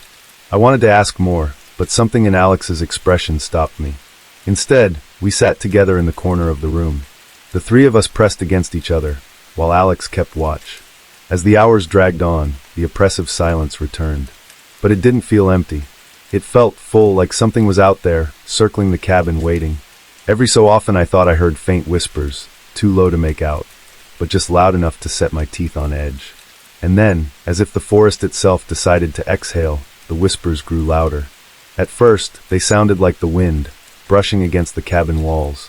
But then they became voices. Familiar voices. Emily. A voice called, soft and coaxing. It sounded like my mother. "Come outside, sweetheart." "It's okay." Emily stiffened, her eyes wide. "That's not." "It's not her," she whispered, clutching my arm. Then another voice joined in. "Noah," it said, and I recognized it immediately. It was Alex's voice. But Alex was right here, sitting in front of us, gripping his rifle so tightly his knuckles were white. The whispers grew louder, overlapping and chaotic. They called our names, each voice more convincing than the last. I squeezed my eyes shut, trying to block them out. But they seeped into my head like a bad dream I couldn't wake from. "Don't listen to it," Alex said, his voice sharp and commanding. "Whatever it is, it's trying to get inside. Don't open that door." The voices persisted for hours, clawing at our resolve, until finally they stopped. The silence returned, heavier than before, and the cabin felt like it was suffocating under its weight. I didn't know how much time had passed. Minutes, hours, days. All I knew was that I didn't feel safe anymore, not even with Alex there. As the first light of dawn crept through the cracks in the shutters, Alex lowered his rifle. "It's gone," he said, though he didn't sound convinced. We didn't argue, we were too tired, too scared.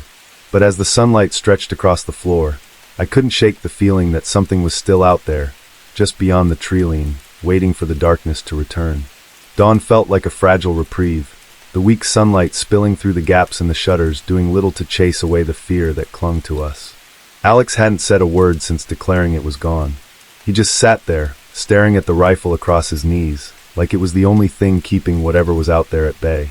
None of us wanted to stay in the cabin, but the thought of leaving felt even worse. The woods outside were too still, too quiet, as though the trees themselves were holding a secret we weren't meant to know. Even the birds, usually so lively at dawn, were silent. It wasn't until Alex stood up, stiff and pale, that any of us moved. "We need to leave," he said, his voice flat. "Pack up whatever you can carry. We're heading out as soon as the sun's high enough." I wanted to believe we'd actually make it out of there, but the tension in Alex's voice made my stomach churn. Something about the way he avoided looking at us made it clear he wasn't convinced we'd make it either. We scrambled to gather our things, moving quickly, speaking in whispers. Noah was digging through the kitchen drawers when Alex froze by the door. He patted his pockets, then his face twisted in panic. "The keys," he muttered. "I had them last night." We all froze, staring at him. "You had them when you went outside," Emily said softly. Alex didn't respond. His silence said everything. The keys were gone, and that meant one of two things. They were somewhere in the cabin, or they were out there. Alex didn't hesitate. "Stay here," he said, grabbing the rifle. "Lock the door behind me. If I'm not back in an hour—" "You're not going out there," Emily cut him off, her voice trembling. "You don't know what's waiting for you." "I know exactly what's out there," Alex snapped. He softened almost immediately, his shoulders sagging. "That's why I have to go." "You can't." Before we could stop him, he opened the door and stepped out into the sunlight. The door clicked shut behind him, and we locked it, standing there in stunned silence. We waited. Minutes turned into an hour. The sunlight crept higher into the room, but it didn't bring the warmth or safety we hoped for. The quiet outside pressed against the cabin walls like a physical weight. I tried to listen for Alex's footsteps, his voice, anything, but there was nothing, just the maddening stillness. Finally, I couldn't take it anymore. "He's been gone too long," I said. "What if he's hurt? What if—" I couldn't bring myself to finish the thought. Emily and Noah exchanged nervous glances, but neither of them argued. Grabbing a flashlight and one of the kitchen knives, I opened the door, my siblings trailing behind me. The morning light felt weak, as though the forest itself was trying to dim it. The shadows between the trees were long and thick, swallowing the ground beneath them. We followed Alex's tracks into the woods, moving as quietly as we could. The path led toward the hollow tree. I didn't want to go near it, but there was nowhere else to look. As we drew closer, the air grew colder, and the sunlight seemed to dim even further. When we reached the hollow, we found his rifle lying on the ground. The wood scratched and splintered. There were no signs of Alex, just the overwhelming feeling that we were being watched. I then saw it. Something moved within the hollow tree. A pale, humanoid figure crouched just inside the shadows. At first it was still, its form blending almost seamlessly with the bark. But then it turned its head, and my breath caught in my throat. Its face wasn't a face at all. It was a grotesque parody of one, like it had studied human features but gotten everything slightly wrong. Its eyes were too wide, its mouth stretched far too much, and its skin looked like it had been stretched over something that didn't quite fit. "Alex," it said in his voice. Emily screamed, and the thing moved. It unfolded itself from the hollow, its limbs long and spindly, bending in ways that made my stomach churn. It moved with terrifying speed, jerking toward us as if its body couldn't decide how to function. "Run," I shouted, grabbing Emily's hand and yanking her away. Noah was already ahead of us, crashing through the underbrush. Behind us, the thing let out a sound, a horrible, guttural shriek that vibrated in my chest and made my ears ring. We ran without looking back, branches clawing at our faces and legs. The cabin came into view, but the thing was faster. I could hear it, its footsteps too heavy, too loud. It was close, so close. We burst through the cabin door, slamming it shut and throwing every piece of furniture we could find against it. The thing hit the door with a force that shook the entire cabin, and for a moment, I thought it would break through. But then it stopped. We waited, holding our breath, as the whispers began again. They were louder this time, more insistent. They called our names, mimicking Alex's voice, my mother's, even my own. I clamped my hands over my ears, but it didn't help. The voices weren't just outside. They were in my head, burrowing deep and pulling at something primal. The whispers stopped abruptly as the first rays of sunlight pierced through the shutters. The oppressive weight in the air lifted, and for the first time, I felt like I could breathe. But Alex didn't come back. We left the cabin later that morning, never looking back. Whatever had happened in those woods, whatever had taken Alex, stayed there. But I can't forget the thing's face, or its voice, calling out to me in the dark. Even now, years later, I wonder if it's still there, waiting for someone foolish enough to wander too close to the hollow. It started like any other hunting trip, but by the end of the day, I wished I'd stayed home. I parked my truck on the side of an old logging road, a good 10 miles from the nearest paved highway, the kind of place where even the wind seems to think twice before passing through. The forest here always felt older, like it had seen things no one was meant to see. But I shook it off. I wasn't the superstitious type. This area was a hunter's dream, rugged, remote, and untouched. No weekend hikers or noisy dirt bikers to scare off game. I'd been out here more times than I could count, and knew the trails like the back of my hand. But even seasoned hunters can't ignore the weight of silence when it falls too hard, too sudden. The first mile into the woods went smoothly enough. The trail was overgrown in places, thick with brambles and roots that seemed to claw at my boots. Above me, the canopy blocked out most of the afternoon sun, leaving the woods bathed in a dim, greenish light. I'd chosen this spot because I'd seen fresh buck tracks the week before. Big ones. But today the woods felt different. I told myself it was just the weather. The air was heavy, damp, and oddly still. Usually you'd hear birds flitting between branches, squirrels arguing over acorns, maybe the distant howl of a coyote if you were lucky. Not today. Today, the woods held their breath. After about an hour, I reached the clearing I'd scouted earlier. It was a perfect setup. A small meadow surrounded by dense underbrush. If anything crossed through, I'd have a clear shot from my blind. I climbed up into the tree stand I'd rigged last season, settling in for the evening. The sun was just beginning to dip below the tree line, painting the sky in streaks of orange and purple. Prime time for deer. For a while, I let the peace of the woods wash over me. Hunting isn't just about pulling the trigger, it's about sitting still, blending in, and letting the forest forget you're there. But the peace didn't last long. The first scream cut through the quiet like a blade. High-pitched and ragged, it sent a jolt through my chest. A rabbit, I thought. Probably a hawk or a fox got hold of it. But the sound didn't stop. It just kept going. A horrible, gut-wrenching wail that made my skin crawl. If you've ever heard a rabbit scream, you know it's not a sound you forget. But this was worse. Longer, louder, and more desperate. It echoed through the trees, making it impossible to tell where it was coming from. I tightened my grip on my rifle, scanning the underbrush. The scream rose and fell in waves, each one more piercing than the last. Then, as suddenly as it started, it stopped. The silence that followed was worse than the noise. It pressed down on me, heavy and suffocating, like the whole forest was waiting for something. I adjusted my scope and scanned the clearing, my heart pounding. That's when I saw it. At first I thought it was a deer, a pale shape moving low to the ground, weaving through the thicket about 30 yards away. But something about the way it moved was wrong. Its limbs jerked awkwardly, like it didn't quite understand how to walk. I squinted through the scope, trying to make out details, but the undergrowth was too thick. It vanished behind a tree, and I held my breath, waiting for it to reappear. It didn't. The sun dipped lower, casting long shadows that stretched across the clearing. I should have felt relieved when the pale shape disappeared, but instead, a cold knot formed in my stomach. Something wasn't right. I stayed perfectly still listening, but all I heard was my own breathing. Then it came. A voice, soft at first, barely more than a whisper. Help! Help! Help! The words floated through the trees, flat and emotionless, like someone reading them off a script. Not a plea, not a cry for assistance, just a statement, repeated over and over.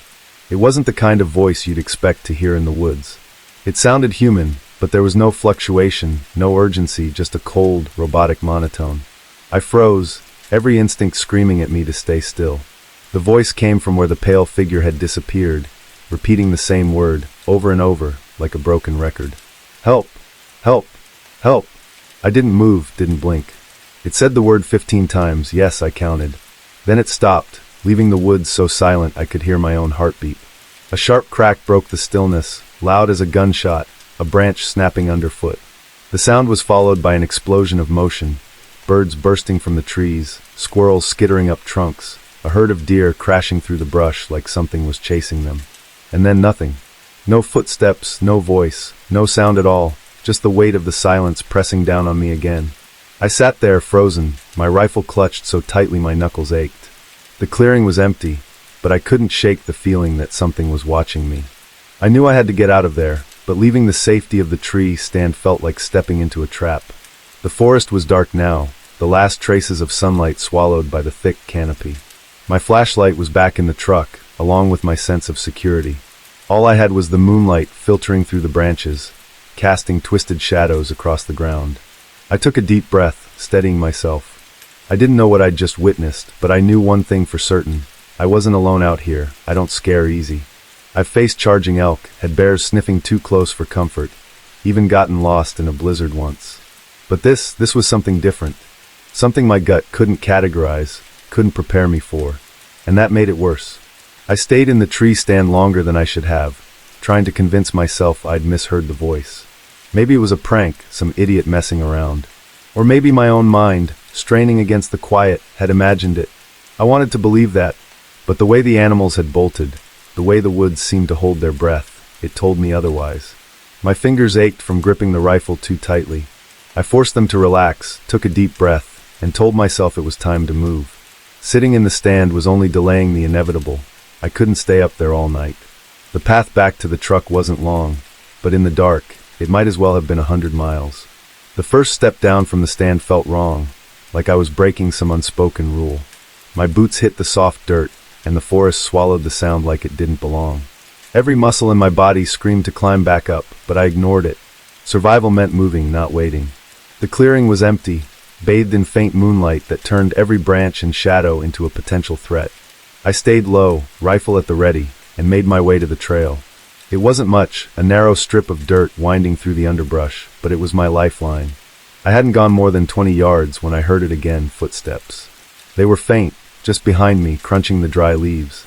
I stopped dead in my tracks, holding my breath. The sound stopped too. I waited, listening so hard my ears ached. The woods were too quiet, no wind, no insects. Just the soft rustle of someone waiting. I forced myself forward, keeping my pace steady. Whatever it wasn't rushing me. Yet, the trail felt narrower than it had on the way in, like the forest had grown overnight. Branches reached out, snagging at my sleeves, my pack, slowing me down. I swore under my breath as I stumbled over a root that hadn't been there before. Then the footsteps started again. This time they were louder, closer. I spun around, rifle raised, scanning the shadows. The moonlight played tricks on my eyes, turning tree trunks into figures, branches into arms. I knew better than to panic, but my hands were sweating, my heart hammering against my ribs like it wanted out. "Who's there?" My voice was steady, louder than I expected. Nothing. Just the whisper of leaves in the breeze that hadn't existed a second ago, then faint and far too calm. I heard it again. "Over here. Please, over here." The voice was closer now, and it sounded wrong. Too flat. Too deliberate. Like someone mimicking human speech, but missing the part where it feels real. I didn't wait to hear more. I turned and started moving faster, almost running. The footsteps matched my pace, crunching and snapping just far enough behind to keep me guessing. The trail twisted and turned, each bend feeling like it led deeper into a trap. My flashlight would have helped, but it was back in the truck, clipped to my hat, the one I'd lost earlier. The moonlight was all I had, and it wasn't enough. I risked a glance over my shoulder. That's when I saw it. Just for a second, barely more than a flash, something pale, hunched, and impossibly thin darted between the trees. Its movements were jerky, like a puppet with tangled strings. And its eyes. God, its eyes. Reflective, like an animal's in the dark, but bigger. I didn't stop to get a better look. My instincts screamed at me to move, to get out of the woods before whatever that thing was decided to get closer. The trail ahead was nothing but shadows and shifting shapes. I stumbled again, my boot catching on another root. This time, I went down hard, landing on my side with the rifle clattering out of my hands. For a second, I just lay there gasping for breath. The footsteps stopped. I scrambled to grab my rifle, rolling onto my back to face whatever was coming. But the trail was empty, or so I thought. The sound of breathing reached me first. Low and raspy, like it was struggling to pull air through a broken throat. I aimed the rifle at the sound, my finger hovering over the trigger. My hands were shaking so badly, I wasn't sure I could hit anything if it came at me. The breathing grew louder, closer. Then it stopped. Silence. I didn't wait to find out what was lurking in that silence. I forced myself up and started running. Branches clawed at my face, my pack, my legs. My lungs burned, my heart threatening to explode. The footsteps returned, crashing through the underbrush now, matching my frantic pace. When I finally burst out onto the gravel road, It felt like coming up for air after being underwater too long. But the feeling of safety was fleeting. The forest behind me was still. Too still. I didn't dare look back as I ran to my truck. I fumbled with the keys, my hands trembling so badly it took 3 tries to unlock the door. I threw myself inside, locking the doors and starting the engine in one motion. As I reversed onto the road, I risked a glance in the rearview mirror. It was there, standing just at the edge of the tree line. Pale. Hunched. Watching. I floored it, gravel spitting from my tires as I tore down the road. I didn't stop until I was miles away. And even then, I couldn't shake the feeling that something had followed me. And I'll be damned if I ever go back to those woods again. The woods were always quiet, but that night, they felt weirdly quiet. I don't know how to explain it exactly, like the forest itself was waiting for something. My boots crunched over the dirt trail as Ryan and I moved deeper into the southern quadrant of Black Ridge. It was supposed to be a routine patrol. Nothing about this job ever felt routine anymore. Ryan was new, fresh out of training, full of questions and energy, practically bouncing as he walked beside me. "This place is amazing," he said, gesturing at the endless expanse of trees.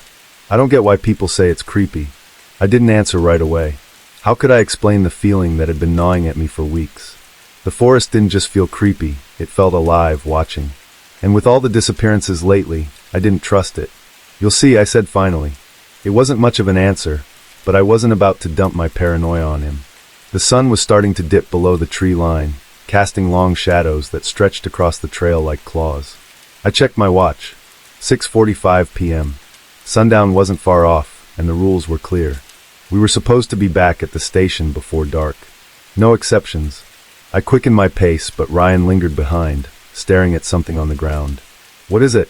I called back. "Not sure," he replied, crouching. "Looks like blood?"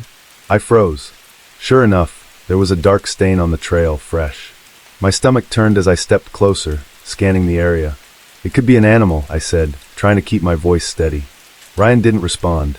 His attention had shifted to the woods on our right. His brow furrowed. "Hey, do you see that?" he asked, pointing.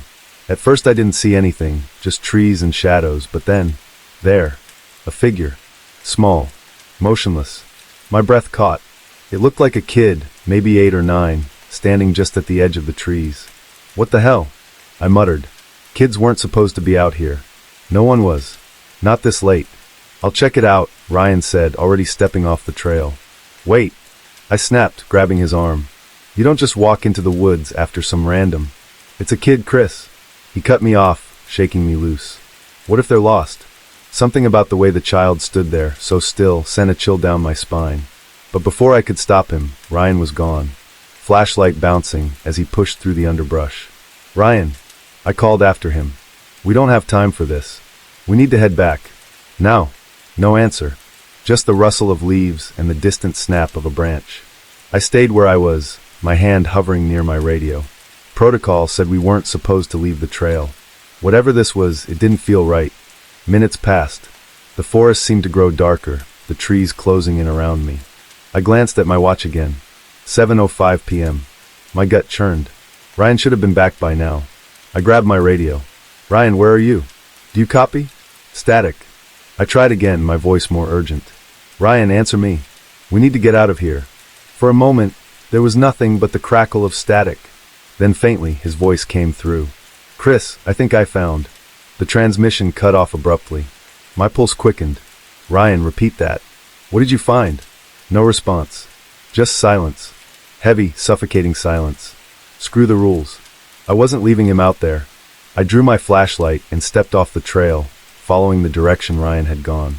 The underbrush was thick, branches snagging at my jacket as I pushed forward. Every step felt wrong, like the forest didn't want me there. "Ryan," I shouted, my voice echoing. "Answer me." Nothing. And then footsteps. Light, quick, moving just ahead of me. Relief flooded my chest. "Ryan, is that you?" The footsteps stopped. I froze, the beam of my flashlight shaking as I scanned the trees. "Ryan." My voice cracked. A faint whisper answered. "My name. Chris." It didn't sound like Ryan, it sounded off, like someone else was trying to mimic his voice. My heart pounded as I swung the flashlight around, the beam cutting through the darkness. Shadows shifted, trees loomed, but there was no one there. "Ryan." I shouted again, desperation creeping in. If this is a joke, it's not funny. Something rustled to my left. I spun toward the sound, flashlight trembling in my grip. My stomach dropped. There, caught in the beam, was Ryan's radio. It lay on the ground, cracked and smeared with blood. I backed away, my breaths coming fast and shallow. This wasn't right. Something had happened to him. Something bad. I then saw it. Movement. A figure, small and hunched, darting between the trees. It wasn't Ryan. It wasn't even human. I turned and ran, branches whipping at my face, roots clawing at my boots. The voices followed me, faint and mocking. "Chris, come back." By the time I broke through the tree line and stumbled onto the main trail, my lungs burned and my legs felt like jelly. I didn't stop running until the ranger station came into view, its floodlights piercing the darkness. I burst inside, slamming the door behind me. The other rangers looked up, startled. "Where's Ryan?" someone asked. I couldn't answer. All I could do was shake my head, my mind replaying those voices, that figure in the woods. Later that night, they asked me to file a report. I told them everything, but they didn't seem surprised. They just nodded, like they'd heard it all before. The next day, Ryan's name was quietly removed from the roster. No explanation. No investigation. Just nothing. And that's when I realized, whatever's out there in the forest, it doesn't leave survivors. The next morning, Lena arrived without much of an introduction. She was sharp-eyed, older than me by a couple of years, and her posture screamed authority. It was clear from the start that Lena wasn't here to make friends. Not that I wanted to talk. After what happened to Ryan, I barely slept. Every time I closed my eyes, I saw that kid in the red hoodie, or whatever it was, standing just beyond the tree line. "Chris," Lena said curtly as we prepped the Jeep for patrol. "Here's how this works. You follow my lead, no questions. We stick to the trails. We don't split up. And if you hear something, anything, you ignore it. Understood?" "Yeah," I muttered, pretending to focus on the map in my hands. She didn't seem satisfied. "I'm serious. No wandering off. No heroics. You do exactly what I say, or you'll end up like your rookie friend." Her words hit like a punch to the gut. "What do you mean by that?" I demanded. Lena didn't look at me. She grabbed the thermal camera from the equipment locker and tossed it into the Jeep. "People go missing out here," she said. "That's all you need to know." It wasn't all I needed to know. Not by a long shot. But something in her tone made me shut up. The air was heavier that day. The kind of damp heat that made every breath feel sticky. As we drove deeper into the northern quadrant, the forest thickened, the trees towering like sentinels, their branches clawing at the sky. Even in daylight, the place felt oppressive. Shadows pooled beneath the canopy, and the faint hum of cicadas did little to drown out the feeling of being watched. Lena barely spoke as she navigated the Jeep down the overgrown trail. Her eyes constantly scanned the trees, her hand hovering near her rifle. I tried to focus on the map, but my mind kept drifting back to Ryan. What had he seen before he disappeared? What had taken him? "We're close," Lena said suddenly, snapping me out of my thoughts. "Close to what?" "There was a report of an abandoned campsite near here. We're going to check it out." I didn't like the sound of that. The last abandoned campsite I'd seen had bloodstains and shredded gear, and I wasn't eager to repeat the experience. But Lena didn't wait for my input. She stopped the Jeep, grabbed the thermal camera, and gestured for me to follow. The campsite was a mess. Torn tents lay crumpled on the ground, their fabric stained and shredded. A charred fire pit sat at the center, surrounded by scattered belongings. A backpack, a child-stuffed animal, a pair of broken glasses. My stomach twisted. Animal attack? I asked, though I already knew the answer. Lena didn't respond. She knelt beside the fire pit, running her fingers over the claw marks gouged into the dirt. Then she pulled out the thermal camera and scanned the area. "What are you looking for?" I pressed, trying to keep my voice steady. She didn't answer right away. Then she stopped, her body going rigid. "There," she said, her voice low. She handed me the camera. I hesitated before looking. The screen flickered with faint static. I then saw it, a figure standing just beyond the edge of the clearing. It was humanoid, but wrong. The shape was too tall, too thin, and cold as death on the thermal display. "What is that?" I whispered. "Trouble," Lena said, taking the camera back. "We're leaving. Now."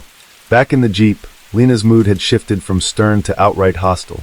Her knuckles were white as she gripped the steering wheel, her eyes darting to the mirrors, as if she expected something to be following us. I didn't have to ask if she saw it too. The answer was written all over her face. Okay, seriously, I said, breaking the tense silence. What's going on out here? What was that thing? It's not your concern, she snapped. The hell it's not. I saw it. I saw what it did to Ryan. Lena's jaw tightened.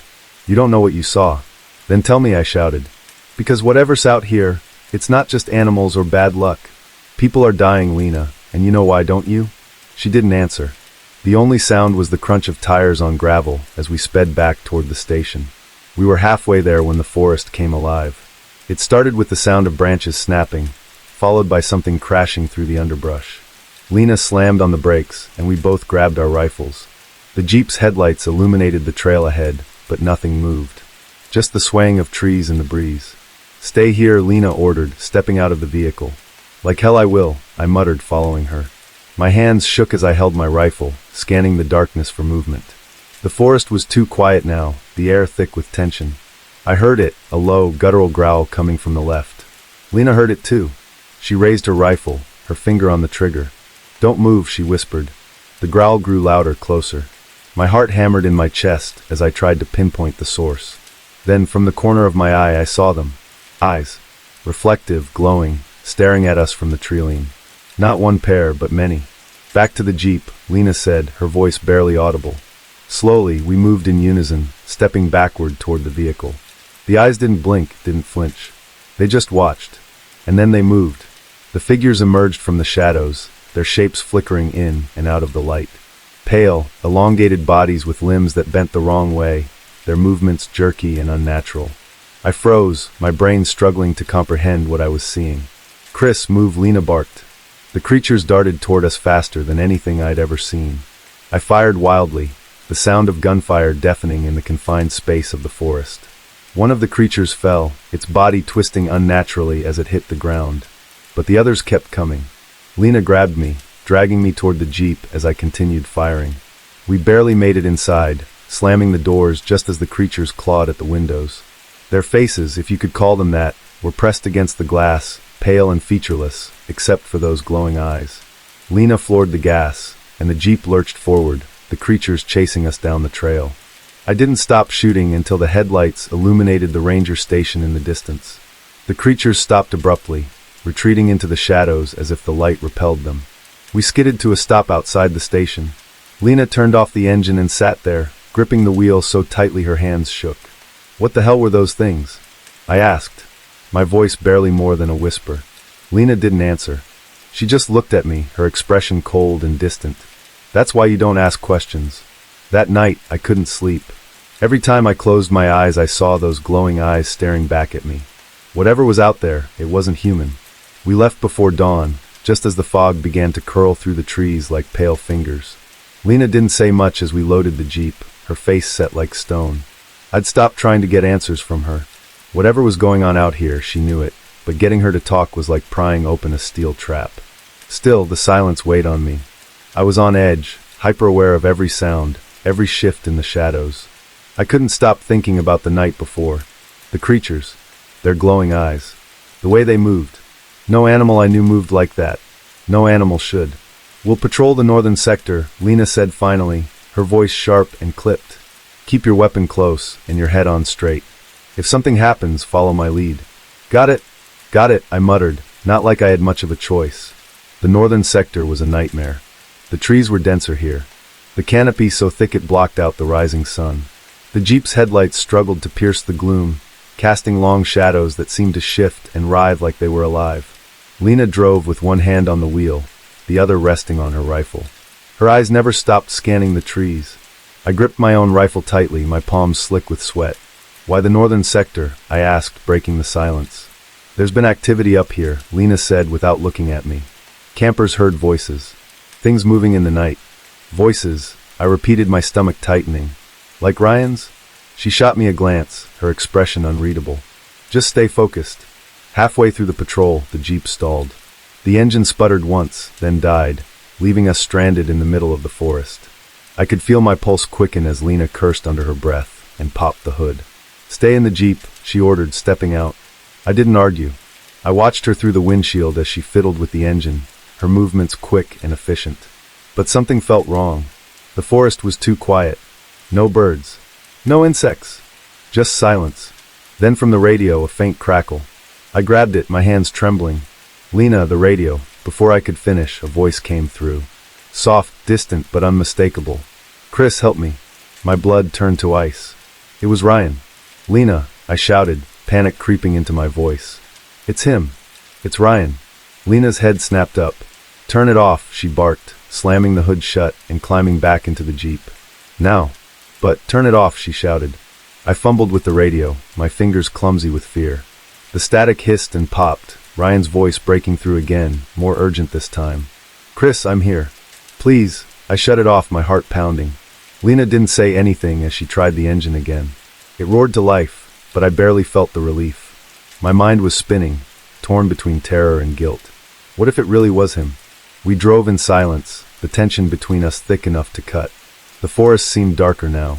The trees pressing closer, their branches scraping against the Jeep like nails on a chalkboard. I kept glancing at the thermal camera in my lap, half hoping, half dreading that I'd see something.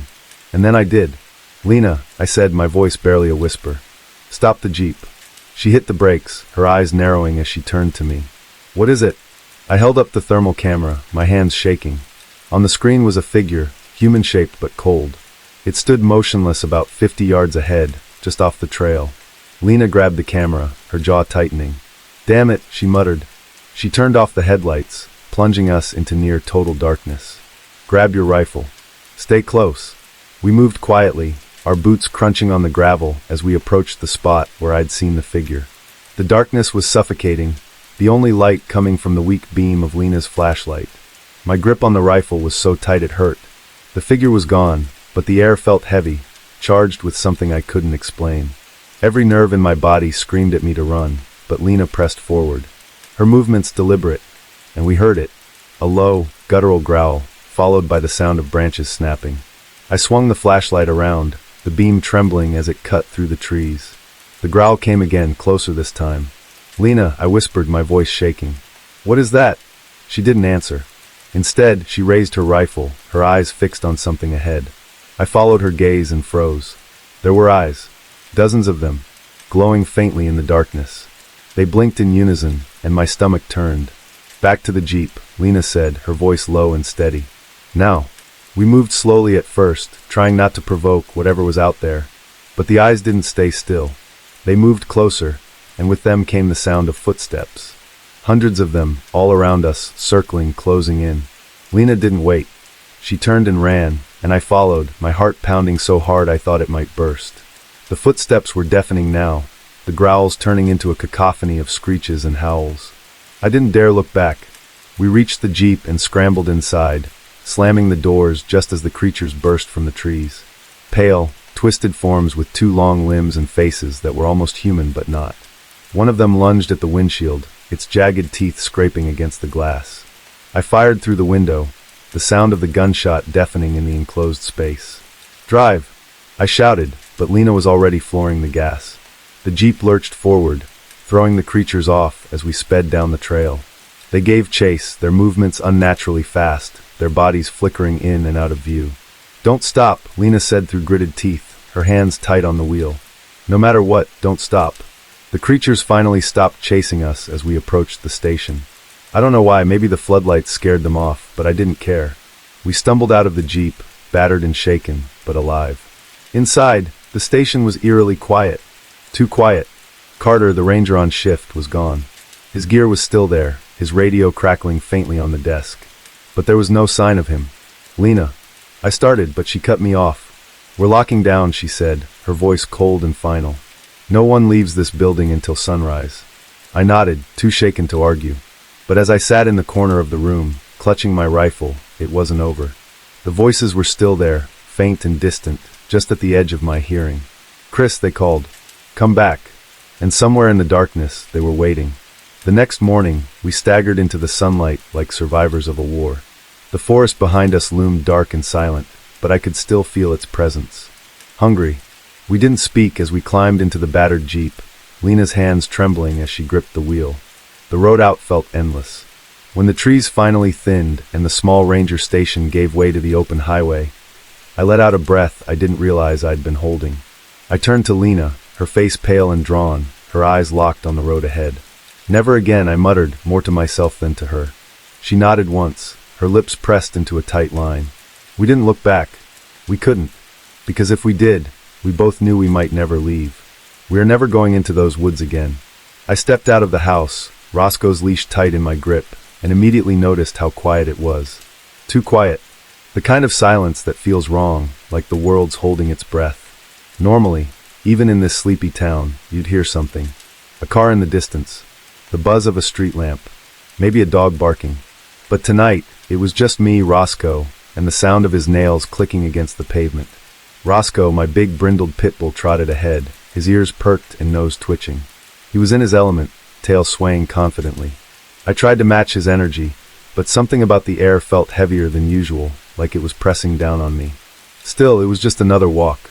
I told myself to shake it off. We rounded the corner onto the main road, where the forest started to creep closer to the edges of the houses. That's when I saw them. The coyotes. 3 of them, standing at the edge of the woods where the road curved toward the trailhead. At first, I thought they were just passing through. Coyotes aren't uncommon around here, though you usually hear them before you see them. These, though, they were silent. Still. Too still. Roscoe noticed them, too. His ears pinned back, and a low growl rumbled in his throat. I tightened my grip on the leash. "Easy, buddy," I whispered, my voice barely breaking the silence. The coyotes didn't move, didn't flinch. They just stared, their eyes reflecting the pale glow of the street lamp. Then, almost as if on cue, they started walking. Not away, but toward the trail. And every few steps they'd stop and look back at me. Not at Roscoe. At me. I laughed nervously. "What? You guys giving me a tour now?" I muttered, trying to keep my tone light, but the words felt hollow. My feet hesitated, but Roscoe tugged forward, pulling me along. The coyotes disappeared into the shadows, but the feeling they left behind lingered. As we approached the woods, the smell hit me. Rot. Thick and sour, like something had been left to fester for weeks. I gagged, covering my mouth with my free hand. Roscoe froze, his fur bristling. His growl turned into a snarl, and he started backing up. Something he never did. "All right, we're turning back," I said, but my voice shook. I yanked the leash, but Roscoe didn't budge. His eyes were locked on something ahead, something I couldn't see yet. And then I saw it. It wasn't much, just a blur of movement in the trees. Pale, fast, and impossibly smooth.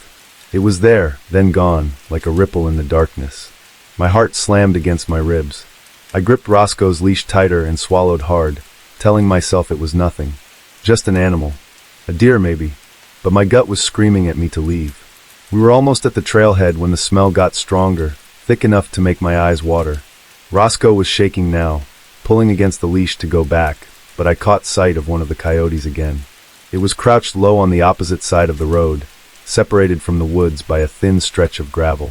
Its head was tilted, eyes locked on me. It wasn't moving, wasn't even breathing. Something about the way it crouched made my skin crawl. It didn't look like it should be able to stay in that position for so long. My flashlight cut through the dark, landing square on its face. Its eyes didn't even flicker. I thought about taking a picture, but I didn't want to take my eyes off it. Roscoe started pulling harder, practically dragging me backward. Okay, we're going," I muttered, my voice barely a whisper. I stepped back, then again, never taking my eyes off the coyote. That's when it happened. In the space of a single breath, it was closer. At least 20 feet closer. It hadn't moved. I didn't see it move. But it was there, crouched in the same unnatural pose. Its eyes still locked on me. My heart stopped. My flashlight shook in my hand as I fumbled to steady it. But the beam only made the coyote look more wrong, more unnatural. "Let's go, Roscoe," I said, my voice cracking. I didn't wait for him to follow. I turned and started walking fast, almost jogging, my breath coming in short, panicked bursts. I glanced back once, just once, and saw the coyote still there, still watching. But now, standing upright, silhouetted against the tree line. The walk home felt endless. Every rustle of leaves, every crack of a twig made me jump. Roscoe stayed close to my side, his tail tucked, his growls low and constant. By the time we reached the door, I felt like I was being suffocated by the weight of something unseen. I slammed it shut, locked it, and double-checked every window in the house. That night, Roscoe didn't leave his spot by the front door. He sat there, stiff and alert, growling at shadows I couldn't see. And even though I was safe inside, I couldn't shake the feeling that whatever had been out there was still watching. I thought I was losing it. Sitting on the couch, I kept replaying the night in my head. The coyotes, the smell, that thing I'd seen darting through the trees. My logical brain tried to explain it away. Maybe the coyotes were sick, and the thing in the woods was a deer moving too fast for me to process. But none of it sat right, especially the way that lone coyote had moved or hadn't moved. Roscoe was still planted by the front door, growling every so often at nothing in particular. I could tell he wasn't going to let up. The tension in the house was thick, pressing on me, suffocating. I needed to get out, even just for a little bit, so I grabbed Pepper's leash and called her over. Pepper, my Jack Russell mix, came bounding up like her usual excitable self, wagging her tail and hopping on her back legs. Her energy was a relief. Unlike Roscoe, who had clearly sensed something I couldn't, Pepper seemed completely unaware of the weirdness in the air. I told myself her carefree demeanor was a good sign. We headed out into the night. The neighborhood was quiet, and the streetlights buzzed faintly overhead. The stillness that had felt oppressive earlier now felt almost peaceful. I kept to the streets closer to the town center, deliberately avoiding the woods. Pepper trotted along happily, sniffing every mailbox and bush, oblivious to my unease. I even started to relax a little, chatting with my wife on the phone as we walked. I think I just freaked myself out earlier, I said, forcing a laugh. Coyotes are weird sometimes, right? And that smell? Probably just roadkill or something. My wife humored me, though I could tell she wasn't buying my casual tone. She knew me too well. Just be careful, okay? She said, and don't stay out too long. Yeah, I replied, waving it off. I didn't want to admit how much her words unsettled me. Pepper and I were only a few blocks from home, and nothing felt off. Not yet.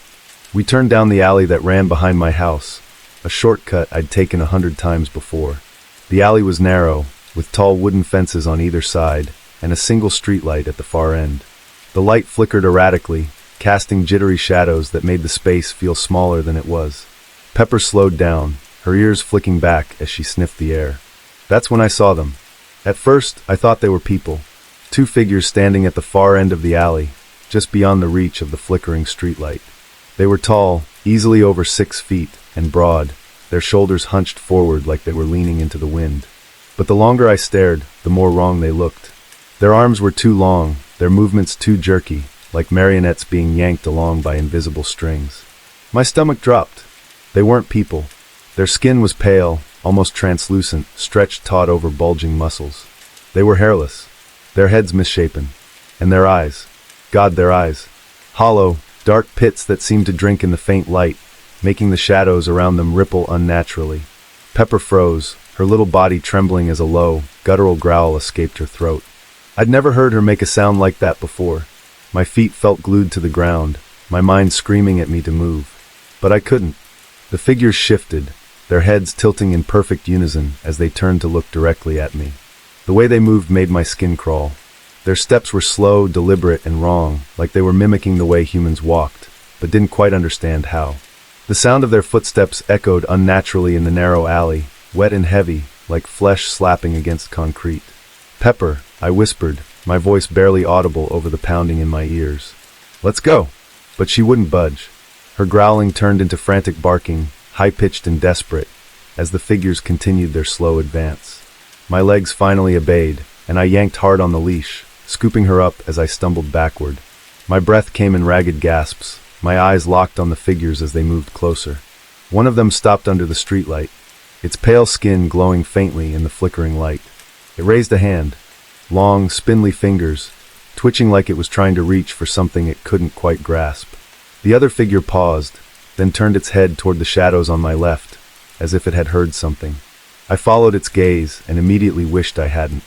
A third figure stepped out from the darkness, larger than the other 2, its movements smoother, more confident. Its hollow eyes locked onto mine, and I felt a cold wave of dread wash over me.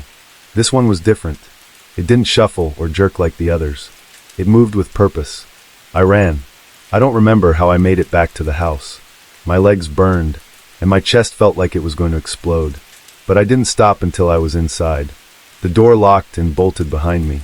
Pepper squirmed in my arms, still barking furiously as I collapsed onto the floor. Roscoe was on his feet, his growls deep and resonant, his eyes fixed on the windows. I crawled over and shut the curtains, my hands shaking so badly I could barely grip the fabric. The house felt suffocating, the air heavy with a smell I couldn't quite place. damp earth and something metallic, like blood. I sat there on the floor, clutching Pepper as Roscoe barked at the door. Outside I could hear faint wet footsteps on the pavement. Slow, deliberate, coming closer. Then they stopped, and the tapping began. I didn't sleep that night. Every time I closed my eyes I heard the tapping. Faint but deliberate, like fingernails on glass. Sometimes it was at the windows. Sometimes it was at the walls. Always in a slow, maddening rhythm. I tried to convince myself it was just my imagination, but Roscoe's growling and Pepper's trembling told me otherwise. Whatever was out there wasn't leaving. When dawn finally broke, the tapping stopped.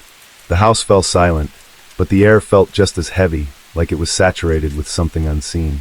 I waited until the light spilled fully into the room before daring to open the curtains. The yard looked normal at first. The patchy grass, the leaning fence, the lone tree in the corner. It was all exactly as it should be. But then I saw the marks on the door. Deep gouges crisscrossed the wood, the kind you'd expect from claws or a blade. They hadn't been there the night before. My stomach churned as I stepped outside for a closer look. The air smelled faintly of rot, a stench that made my throat tighten. The ground beneath the windows was disturbed. The dirt scuffed and scattered. At first I thought it was just from animals, but then I noticed the footprints. They were huge, far larger than any animal I'd seen. The shape was all wrong, too. The impressions were wide, with long, clawed toes that dug deep into the earth. I squatted down, pressing my hand into one of the prints. It dwarfed my palm. My pulse quickened as my gaze landed on something else, symbols carved into the dirt. They were crude and jagged, like someone had dragged a stick or a claw through the soil. Swirls and lines that didn't make sense but felt deliberate, intentional. I didn't want to look at them any longer. I grabbed Roscoe's leash, muttered something reassuring to myself, and headed for the neighbor's house.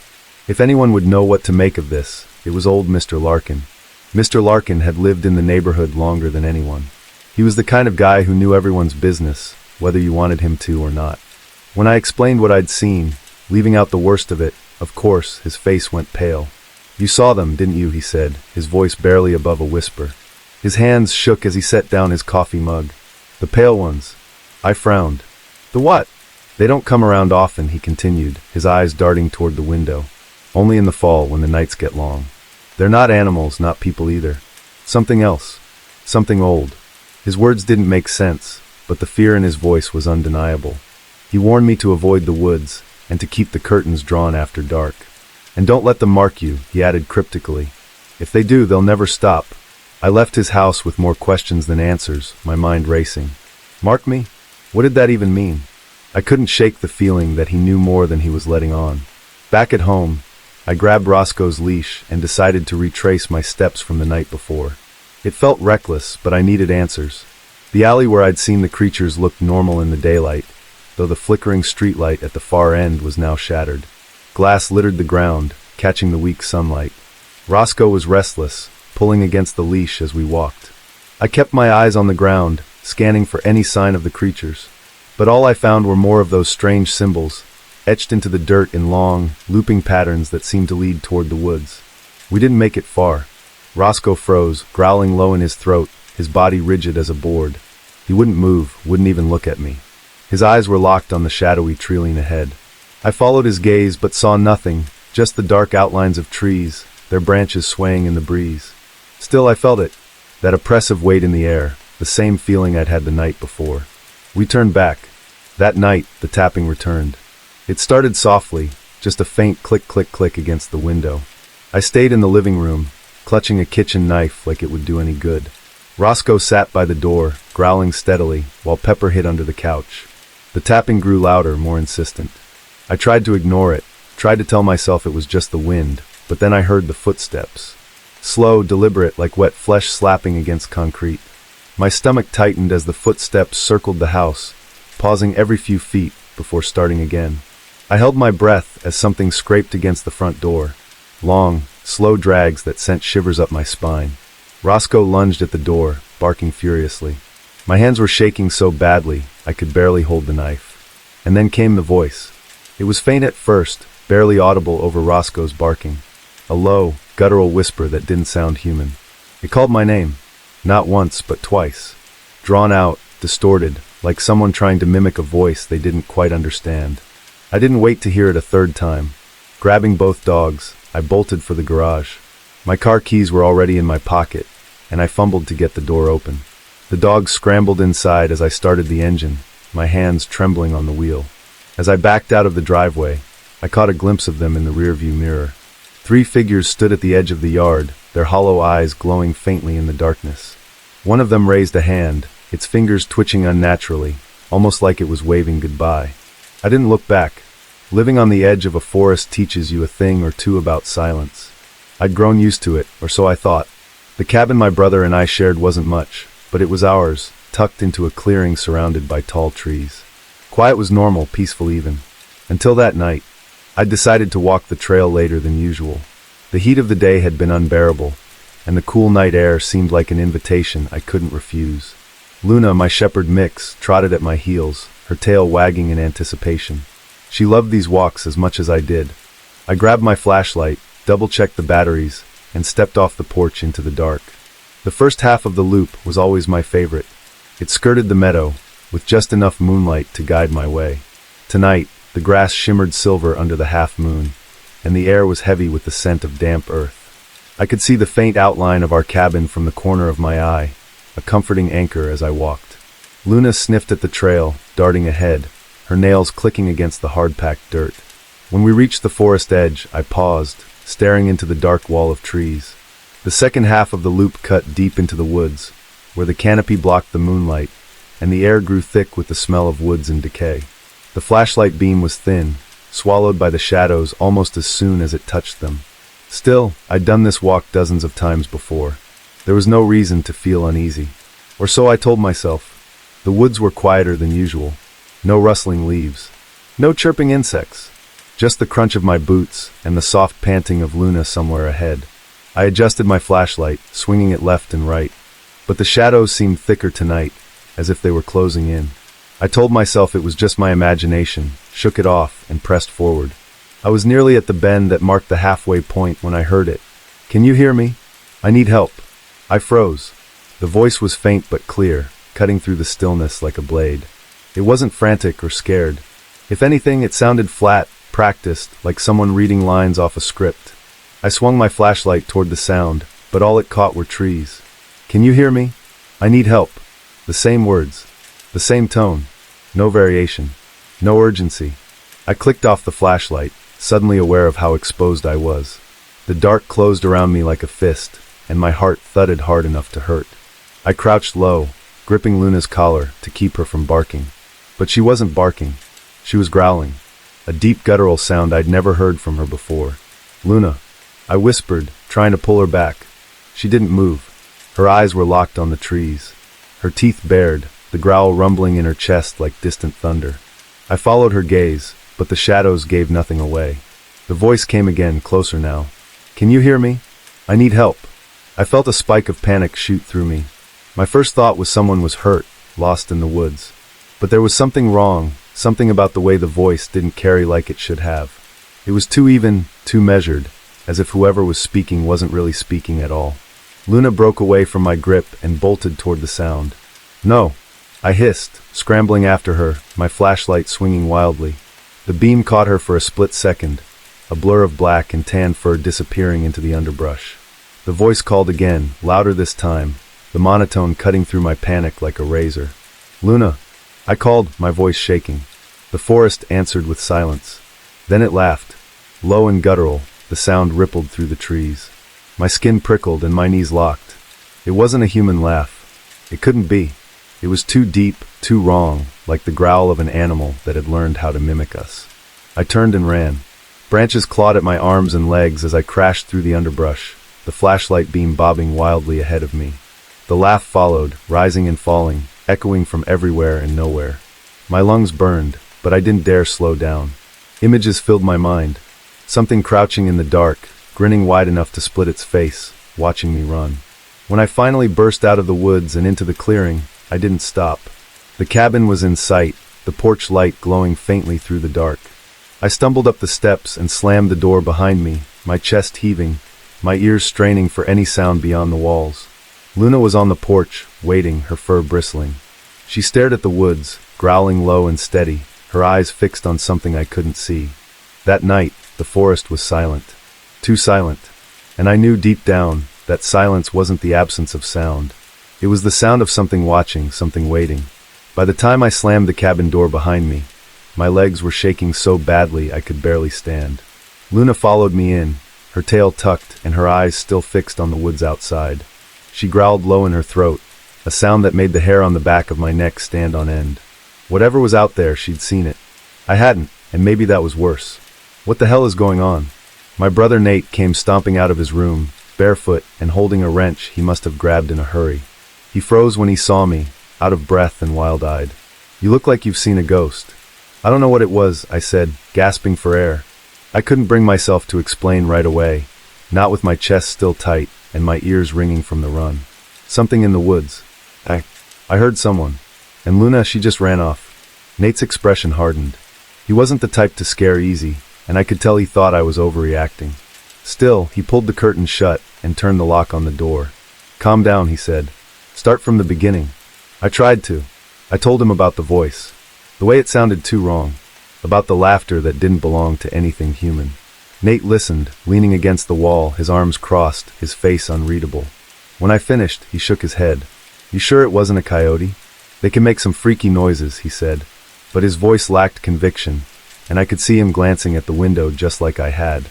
"I know what coyotes sound like, Nate," I snapped, still shaking. This wasn't an animal. This was something else. Before he could argue, there was a noise outside. A soft, deliberate tapping on the window by the front door. Luna stiffened and let out a deep, throaty growl. Her body coiled like a spring. Nate froze, and we both stared at the window. The curtains were drawn tight, but the tapping continued, steady and unhurried. "What the hell?" Nate muttered under his breath. He grabbed the shotgun from its rack by the door and held it at the ready. The tapping stopped. We stood there, holding our breath, waiting for it to come back. But it didn't. Instead, the silence pressed in, heavy and unnatural, like the air before a storm. I felt a bead of sweat slide down my temple. Luna broke the quiet with a sharp bark, her attention snapping toward the back wall. That's when the scratching started. It came from the other side of the cabin, long, deliberate drags against the wood, as if someone were running a claw or a knife along the exterior. Nate's face darkened. He raised the shotgun and gestured for me to stay behind him.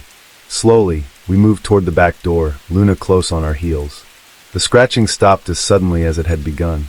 Nate yanked open the door and stepped out onto the back porch, the shotgun raised. I followed, my flashlight trembling in my grip. The beam cut through the dark, illuminating the yard and the forest beyond. Nothing. Just the trees swaying gently in the breeze, the moonlight casting jagged shadows on the ground. "See anything?" I whispered. "No," Nate said, his voice tight. He lowered the shotgun and scanned the tree line. "Whatever it was, it's gone." I wanted to believe him. I wanted to believe it was all in my head, some cruel trick of the night. But then I saw them. 3 long, parallel gouges carved into the wooden post by the porch steps. They were fresh, the splinters still pale and raw against the aged wood. "Nate," I said, pointing. He followed my gaze and his jaw clenched. "We're going inside," he said, his tone leaving no room for argument. The rest of the night was a blur of restless waiting. We sat in the living room with the shotgun propped against Nate's knee. Luna curled at my feet, her ears twitching at every sound. I thought the worst of it was over. I thought whatever it was had moved on. But when dawn broke, the world outside felt wrong. The air was too still, the forest too quiet. There was no chirping of birds, no rustling of leaves. Just an oppressive, watchful silence. Nate insisted we go check the trail, though every instinct in my body screamed to stay away. Armed with a shotgun and a crowbar, we retraced my path from the night before. The further we went, the heavier the air seemed to get, like the woods themselves were holding their breath. We found the spot where I'd first heard the voice. The underbrush was trampled, and there were scratches on the trees. Deep, jagged marks that couldn't have been made by any animal I knew of. Then we found something worse. Near the bend in the trail was a patch of ground where the vegetation had withered and died, leaving behind a blackened, brittle circle. In the middle of it was a small totem, a crude bundle of sticks bound together with a strip of leather with a piece of bone tied to the top. The sight of it sent a shiver down my back. It didn't belong there. Nothing about it did. "Some sick joke," Nate muttered, bending down to pick it up. "Don't touch it," I said, my voice sharp. But he didn't listen. He snapped it in half and tossed the pieces into the bushes. "Let's go," he said, turning back toward the cabin. "Whatever's out here, we're not giving it the satisfaction." I didn't argue, but as we walked back, I couldn't shake the feeling that we'd made a mistake. The woods seemed darker now, the shadows longer, as if they were creeping closer. I didn't say anything to Nate, but I knew he felt it too. I could see it in the way he tightened his grip on the shotgun, his eyes darting toward the trees. That night, the scratching came back, louder this time, more insistent. And I knew deep down that whatever was out there wasn't going to stop. Not until it got what it wanted. By the time the sun dipped below the horizon, I was already on edge. The whole day had been wrong. The silence, the shadows creeping across the yard. The feeling that every time I turned around, something would be there watching. Nate hadn't said much since we got back from the trail. He didn't need to. The tension in his shoulders said it all. We locked every door and window in the cabin, even though deep down, I knew it wouldn't matter. Whatever was out there didn't care about locks. Luna stayed glued to my side, pacing restlessly, her ears twitching at sounds I couldn't hear. She'd growl softly every now and then, her gaze fixed on the windows. Nate sat at the table, the shotgun loaded and ready. He hadn't touched his dinner, and neither had I. The cabin felt smaller than usual, like the walls were closing in. Then the first tap came. It was soft, almost polite, like someone knocking on the front door. We froze. Luna let out a low growl, her hackles raised. Nate stood slowly, shotgun in hand, and gestured for me to stay put. I didn't argue.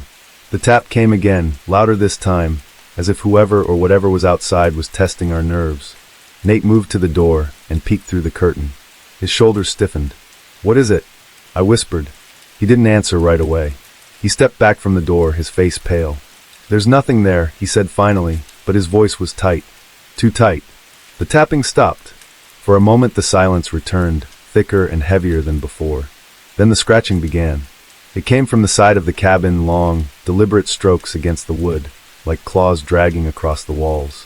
Luna barked sharply, the sound slicing through the tension like a knife. Nate swore under his breath and motioned for me to follow him to the back door.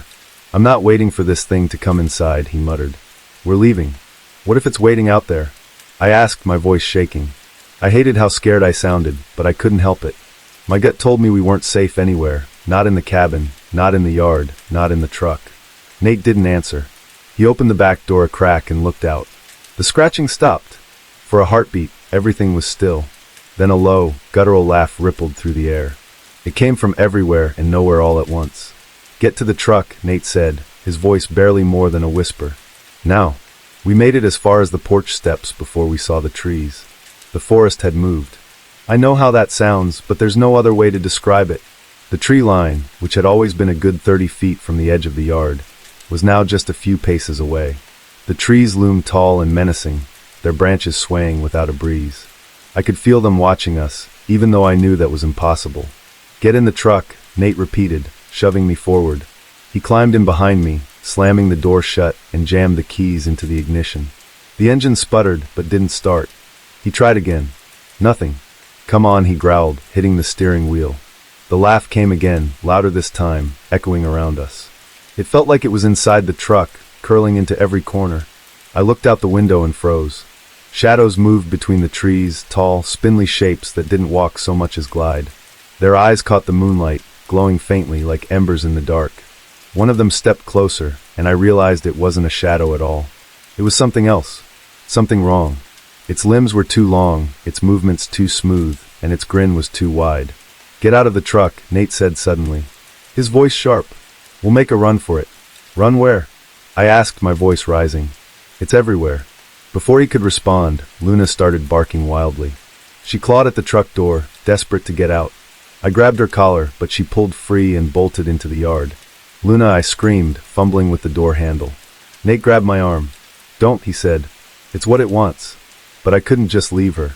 I yanked the door open and ran after her, the cold air biting at my face.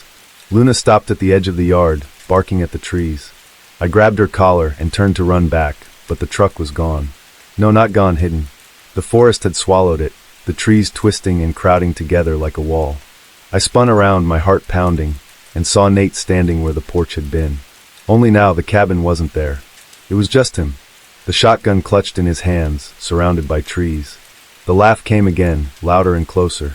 The shadows moved, circling us, their eyes glowing brighter. Nate raised the shotgun, aiming into the dark. "Stay behind me," he said. Before I could argue, one of the shadows lunged. The blast of the shotgun lit up the night for a split second, and I saw it clearly. Its hollow eyes, its impossibly wide grin, its two long arms reaching for us. And then it was gone. The woods were silent again. Nate grabbed my arm, dragging me back toward what used to be the yard, the totem. I remembered the totem he'd snapped in half earlier. My gut told me it wasn't just some weird decoration. It was a warning, or maybe a seal. "We have to burn it," I said. "What?" "The totem," I shouted. "We have to burn the pieces." Nate didn't argue. We scrambled back to the spot where he'd tossed the broken pieces and piled them together. He handed me his lighter, and my hands shook as I flicked it to life. The flames caught quickly, climbing higher than they should have, casting strange shadows on the trees. The laugh faded, the glowing eyes disappeared, and the forest slowly began to retreat. We stood there in silence, watching as the fire burned itself out. I wanted to believe it was over, but I could feel it. Something still out there, just beyond the trees. Whatever we'd done, whatever we'd disturbed, it wasn't finished with us. Not yet. Be careful when going into the woods. You never know what you will encounter. It started with a dumb idea, as most nights like this do.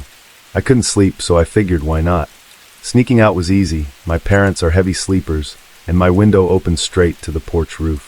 Within 5 minutes I was out the door, hopping onto my ATV with my phone buzzing in my pocket. I texted Ryan and Tyler to meet me at the grain silo. "Bring whatever you've got," I wrote. By whatever, I meant beer, snacks, maybe something to make the night feel less boring. The woods always felt different at night, like they had secrets to share if you were stupid enough to listen. Tonight, I was stupid enough. The ride to the silo was uneventful, but the woods on either side of the dirt path felt wrong. No crickets, no wind, just the hum of my ATV and the crunch of gravel under the tires. I shook it off and reached the silo, parking near its rusted frame. Ryan and Tyler showed up minutes later, headlights cutting through the darkness like searchlights in enemy territory. "Ethan, you're a lunatic for dragging us out here," Ryan said, grinning as he pulled out a six-pack from his bag. Tyler followed, holding a flashlight and a bag of chips. "Shut up, you'll thank me later." I shot back, but even as we laughed, I felt it, a weight in the air, like the woods were leaning in to listen. We hopped on our ATVs and headed toward the clearing. The ride was bumpy, the trees closing in as the path narrowed. Tyler's flashlight beam bounced wildly, catching shadows that moved just a little too fast. My heart thudded, but I kept my eyes forward, refusing to let my imagination get the better of me.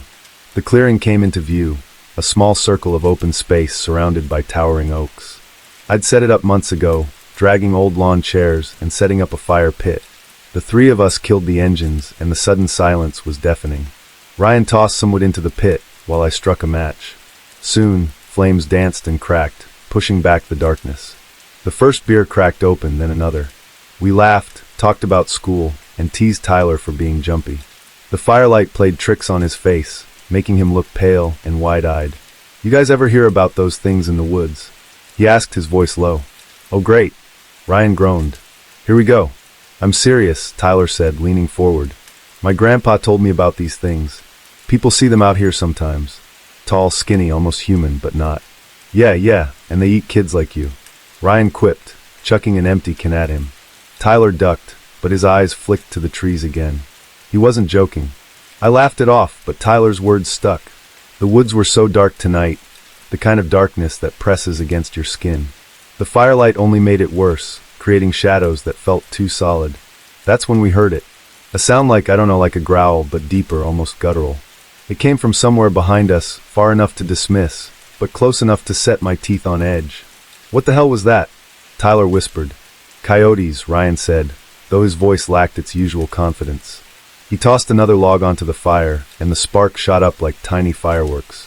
The noise came again, this time closer, accompanied by the faintest snap of a branch. My chest tightened. I stood up, trying to act casual.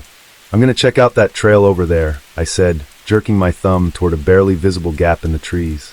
My stomach flipped as the words left my mouth, but I couldn't back down now. "Alone? Have fun getting eaten," Ryan joked, though there was a hint of nervousness in his smirk. I climbed onto my ATV, heart pounding. The growl came again, this time sharper, almost deliberate, like it wanted me to hear. I gunned the engine and rode into the darkness, leaving the safety of the fire behind. The trail was tighter than I remembered, overgrown and barely navigable. My headlights barely pierced the thick underbrush, casting long, eerie shadows. The silence out here was even worse. No bugs. No birds. Just the low hum of my engine. I should have turned back. Every instinct screamed at me to turn back, but I didn't. And then I saw them. Two glowing eyes in the distance, not reflective like a deer's, but glowing, a sickly amber that burned through the darkness. I froze, gripping the handlebars so tight my knuckles hurt. The eyes blinked once, and a shape emerged. My breath caught as I took it in. Tall, hunched, with matted fur hanging from a gaunt frame.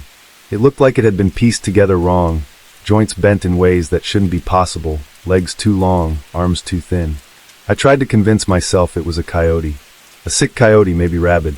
But when it stood upright, its head almost grazing the branches above, I knew better. It tilted its head, like it was studying me. Then it took a step forward. I didn't wait to see what it wanted. I turned the ATV around so fast I nearly tipped it and floored it back down the trail. Behind me, I heard it move fast, too fast. Branches snapped, and the guttural growl grew into a shriek, high-pitched and unnatural. It was chasing me. I didn't look back. I couldn't. I tore through the woods, dodging trees and praying the engine wouldn't stall. The trail opened up into the clearing, and I skidded to a stop, nearly slamming into the fire pit. But Ryan and Tyler were gone. Their chairs were overturned, beer cans scattered, and the fire was dying, embers barely glowing in the dark. The shriek came again, closer now, and I realized with a sickening jolt I wasn't alone. I sat there, straddling my ATV, my chest heaving and my eyes darting around the clearing. The fire was nothing more than a smoldering pit, sending up thin wisps of smoke. Ryan and Tyler's ATVs were still there, headlights dim and flickering, but they were nowhere to be seen. My brain scrambled for an explanation. Maybe they got scared and ran back home. Maybe they were messing with me. But deep down I knew better. The growl came again, low and guttural, from somewhere in the trees. My stomach dropped. It wasn't close, but it wasn't far either. It moved, circling, stalking. Every instinct screamed at me to run, but my feet felt nailed to the ground. Ryan? Tyler? I yelled into the void, my voice cracking. The only response was the crackle of damp wood collapsing in the fire pit. I killed the ATV's engine, hoping for silence. Big mistake. The moment the hum stopped, the forest came alive with sound. Branches snapping, leaves rustling, footsteps. Heavy, deliberate footsteps. Whatever was out there wanted me to know it was coming. I scanned the tree line, and that's when I saw them again. The eyes. Glowing amber, just like before. But now they bobbed and swayed as the creature moved closer. My throat tightened. I forced myself to breathe, gripping the handlebars like they could somehow save me. The creature emerged slowly, stepping out from the shadows like it had all the time in the world. It was worse than I'd imagined. Its skin hung in loose patches, for clinging to a frame that was all wrong, legs too long, shoulders hunched unnaturally high. Its head tilted at an angle that made me feel sick, like it was broken. And those teeth jagged, uneven, stained with something dark. It was grinning at me. I fumbled with the key, trying to restart the ATV. The engine sputtered but wouldn't catch. "Come on," I hissed, twisting the key again and again. The creature let out a shriek, a piercing, distorted sound that rattled my skull. It started toward me, its steps quick and jerky. Adrenaline took over. I jumped off the ATV and bolted, weaving between trees, not caring where I was going as long as it was away from that thing. My breath came in short, ragged gasps, and my legs burned as I pushed harder, faster. I could hear it behind me, its heavy footfalls crashing through the underbrush. I don't know how long I ran. Time didn't exist. There was only the pounding of my heart and the sound of that thing closing in.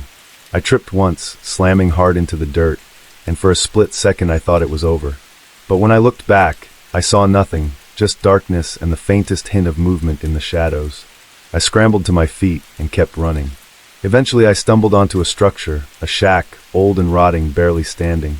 It looked like something out of a horror movie, the kind of place you avoid unless you're desperate.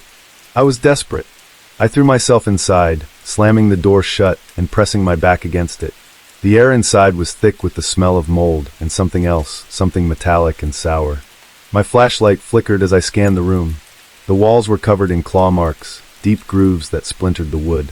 A pile of old tattered clothes sat in the corner, next to a rusted hunting knife and empty cans of food. Whoever had been here before, they hadn't left in a hurry. The footsteps outside stopped. My breath hitched. I leaned against the door, straining to hear anything over the pounding in my ears. For a moment, it was silent. Then, a slow, deliberate scratch started at the base of the door, working its way up. I bit back a scream, pressing harder against the door as if that would make a difference. The scratching stopped. Then came a sound that made my stomach churn, the thing sniffing deep and guttural, like it was tasting the air. My flashlight flickered again, and in its weak beam, I saw the edges of the doorframe start to bend inward. It was testing the door, pushing, pulling, as if deciding whether it was worth breaking down. I clutched the hunting knife from the floor, gripping it so tight my knuckles ached.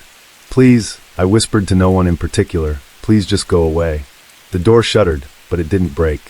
After a few agonizing minutes, the sniffing faded, replaced by the sound of retreating footsteps. I waited, counting each second, until the silence felt suffocating. When I finally dared to peek out the window, the clearing was empty. The glowing eyes were gone, but I knew it wasn't over. Not even close. I didn't stay in the shack. My legs felt like jelly, but I forced myself to run again, trying to retrace my steps. Every shadow, every rustle of leaves, sent jolts of terror through me. I reached the clearing where the fire had been, but it was completely extinguished now, the darkness absolute. The chairs were toppled, Ryan and Tyler's ATVs still abandoned, but they were nowhere to be found. "Ryan! Tyler!" I screamed into the night, but only silence answered, and then the sound returned. The growl, deep and guttural, from the direction of the tree line. My head snapped toward it, and I saw the eyes again, closer this time. I didn't wait. I ran toward the path that led home. The creature's distorted shrieks, chasing me the entire way. I don't remember running out of the woods. My legs just carried me, blind and automatic, like some primal part of me had taken over. All I knew was the sound, the creature's shrieks, unnatural and echoing, growing closer with every step. My lungs burned, my legs ached, but I couldn't stop. I wouldn't stop. The clearing finally gave way to the edge of the field, and I spotted it, our old station wagon, half sunken into the weeds like it had been swallowed by the earth. My chest tightened with hope and dread. If I could just get to it. But I knew that thing was right behind me. I stumbled to the car, yanking the door handle so hard I thought it might snap off. It opened with a groan, and I threw myself inside, slamming it shut and locking the doors. The old familiar smell of dust and oil hit me, a cruel reminder of all the times I'd played in this car as a kid. I crouched low in the back seat, panting, trying to catch my breath. My hands shook so badly, I had to clench them into fists. For a moment, there was silence. No footsteps, no growls, just the soft sound of rain starting to fall, pattering against the car's metal roof. I let out a shaky breath, daring to believe I'd outrun it. But then, through the fogged glass, I saw them.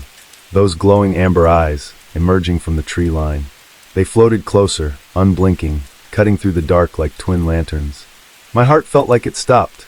The creature was walking toward the car, slow and deliberate, its head tilting side to side as if it were studying me. I ducked lower, trying to make myself invisible, but it was too late. It knew I was there. I could hear it now, its breathing wet and labored, mixed with a low growl that made my skin crawl. It circled the car, its long claws dragging across the windows with a high-pitched screech. I covered my ears, but it didn't help. The sound went straight to my brain like nails scraping across bone. I had to think. I had to do something. That's when I remembered. My dad's rifle. He always kept it in the car for emergencies. I reached under the back seat, fumbling blindly until my fingers brushed against cold metal. There it was. I pulled it out, my hands trembling as I checked the chamber. 3 bullets. That was it. The creature stopped scratching. I froze, clutching the rifle, straining to hear through the pounding rain. And then, with a sickening crunch, its face appeared in the back window. It was inches from me, its teeth bared in a grotesque grin. I could see the blackened gums, the jagged edges of its teeth, and the hollow pits of its eyes glowing with that horrible light. My breath hitched, and I instinctively raised the rifle. I fired. The shot shattered the window, sending glass everywhere, but I missed. The creature shrieked, a deafening guttural sound that made my ears ring. It clawed at the back of the car, ripping through metal like it was paper. I scrambled into the front seat, desperate to put more space between us. The keys. My dad always kept the keys in the glove box. I flung it open, my hands searching frantically. Outside, the creature slammed against the car, rocking it back and forth. The metal groaned, and the roof started to cave. My fingers closed around the keys just as the passenger door wrenched open. It reached inside, its long, twisted arm grabbing at me. I screamed, slamming the door shut on its hand, over and over, until it let out a howl and pulled back. My hand found the ignition, and I twisted the key. The engine sputtered. "Come on," I begged. "Come on!" It roared to life. Without thinking, I slammed my foot on the gas. The car lurched forward, throwing the creature off balance. I turned the wheel hard, aiming straight for it. The headlights illuminated its full form. Too tall, too thin. Its limbs contorted like a spider's. I clenched my teeth and hit the gas. The car collided with it, the impact sending a sickening thud through the cabin. It crumpled, folding unnaturally beneath the car. But I didn't stop. I kept going, dragging it several feet before the car stalled again. For a moment, everything was still. Rain pelted the windshield, and steam hissed from the engine. I dared to look back. The creature was lying there, motionless. Its glowing eyes finally dimmed. I let out a shaky breath, gripping the steering wheel so tightly my knuckles turned white.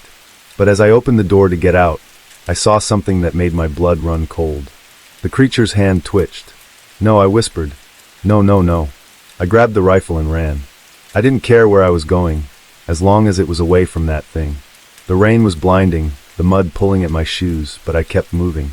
When I finally reached the edge of the woods, I turned back. It was standing there, in the middle of the field, watching me. Its head tilted again, as if amused. My breath caught in my throat.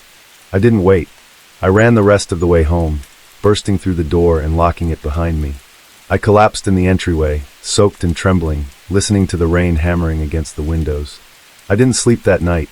I sat in the corner of my room, clutching the rifle, staring at the door. The next morning I went back. The car was there, battered and bloodied, but the creature was gone. No body, no tracks, just deep gouges in the dirt and the twisted remains of the station wagon. Ryan and Tyler were still missing. I checked their houses, but neither of them had come home.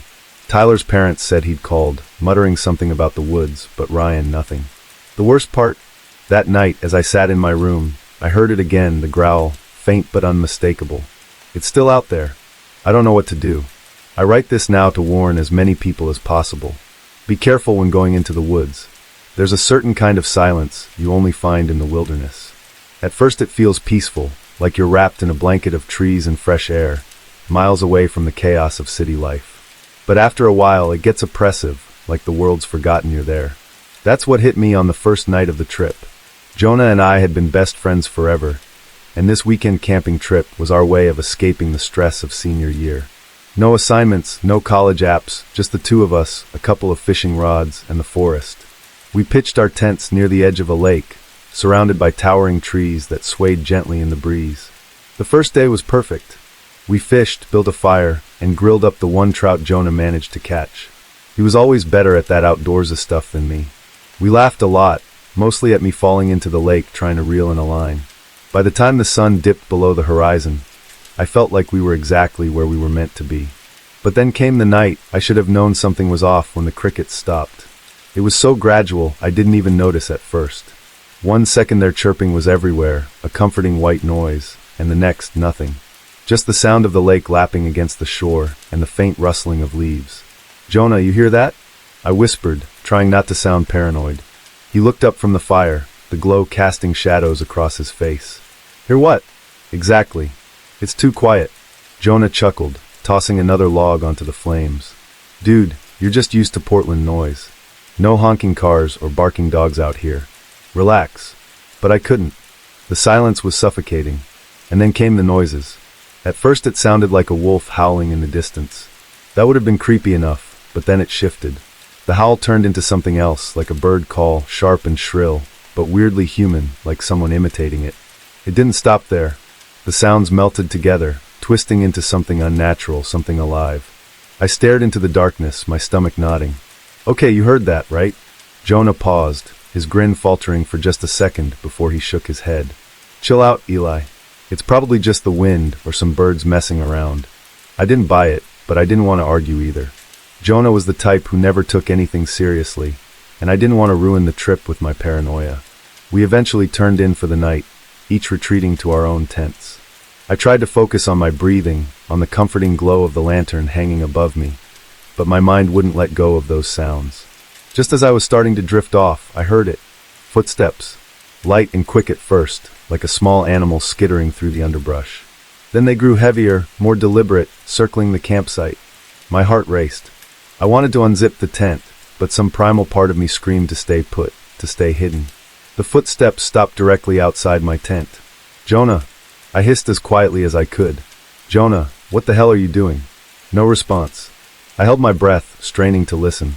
The zipper of Jonah's tent slid open, and I exhaled, relieved. "Jonah," I said again, louder this time. "What?" He whispered back, annoyed. "Don't go out there. It could be a wolf, or—" "Chill, Eli. I've got my knife. I'll check it out." Before I could argue, I heard him step out, his boots crunching softly against the dirt. The lighter footsteps, whatever had been circling us, vanished. Jonah moved around the campsite, his footsteps slow and methodical. Then they stopped, and the silence returned. My gut twisted in on itself. Minutes felt like hours. I clenched the edge of my sleeping bag, my ears straining for any sound. Finally, I heard him again, heavy steps, uneven, dragging slightly. "Jonah," I called, unzipping my tent just enough to peek out. He stood at the edge of the firelight, his silhouette dark against the faint glow. His clothes were torn, dirt streaked across his shirt. A long, jagged cut ran from the center of his chest to his ribs. "Holy crap, Jonah. What happened?" I scrambled out, rushing to him. He stared at me, his eyes blank and glassy. For the first time since I'd met him, Jonah didn't have that easy grin, that spark of mischief. His face was empty. "Jonah, talk to me, man. What's going on?" He blinked slowly, like he was waking up from a dream. "Night," he muttered, his voice flat and wrong. Then he turned and stumbled into his tent, leaving me standing there, heart pounding. I didn't sleep that night. How could I? Every noise, every rustle of leaves felt like a threat. I sat by the fire until the sun came up, my mind racing with questions. In the morning, Jonah acted like nothing had happened. He barely spoke, just packed his gear and tossed his bloodied shirt into the woods like it was trash. I didn't press him. I should have. But some part of me already knew I wasn't talking to Jonah anymore. When we got back to town, something in me was desperate to believe that everything would go back to normal.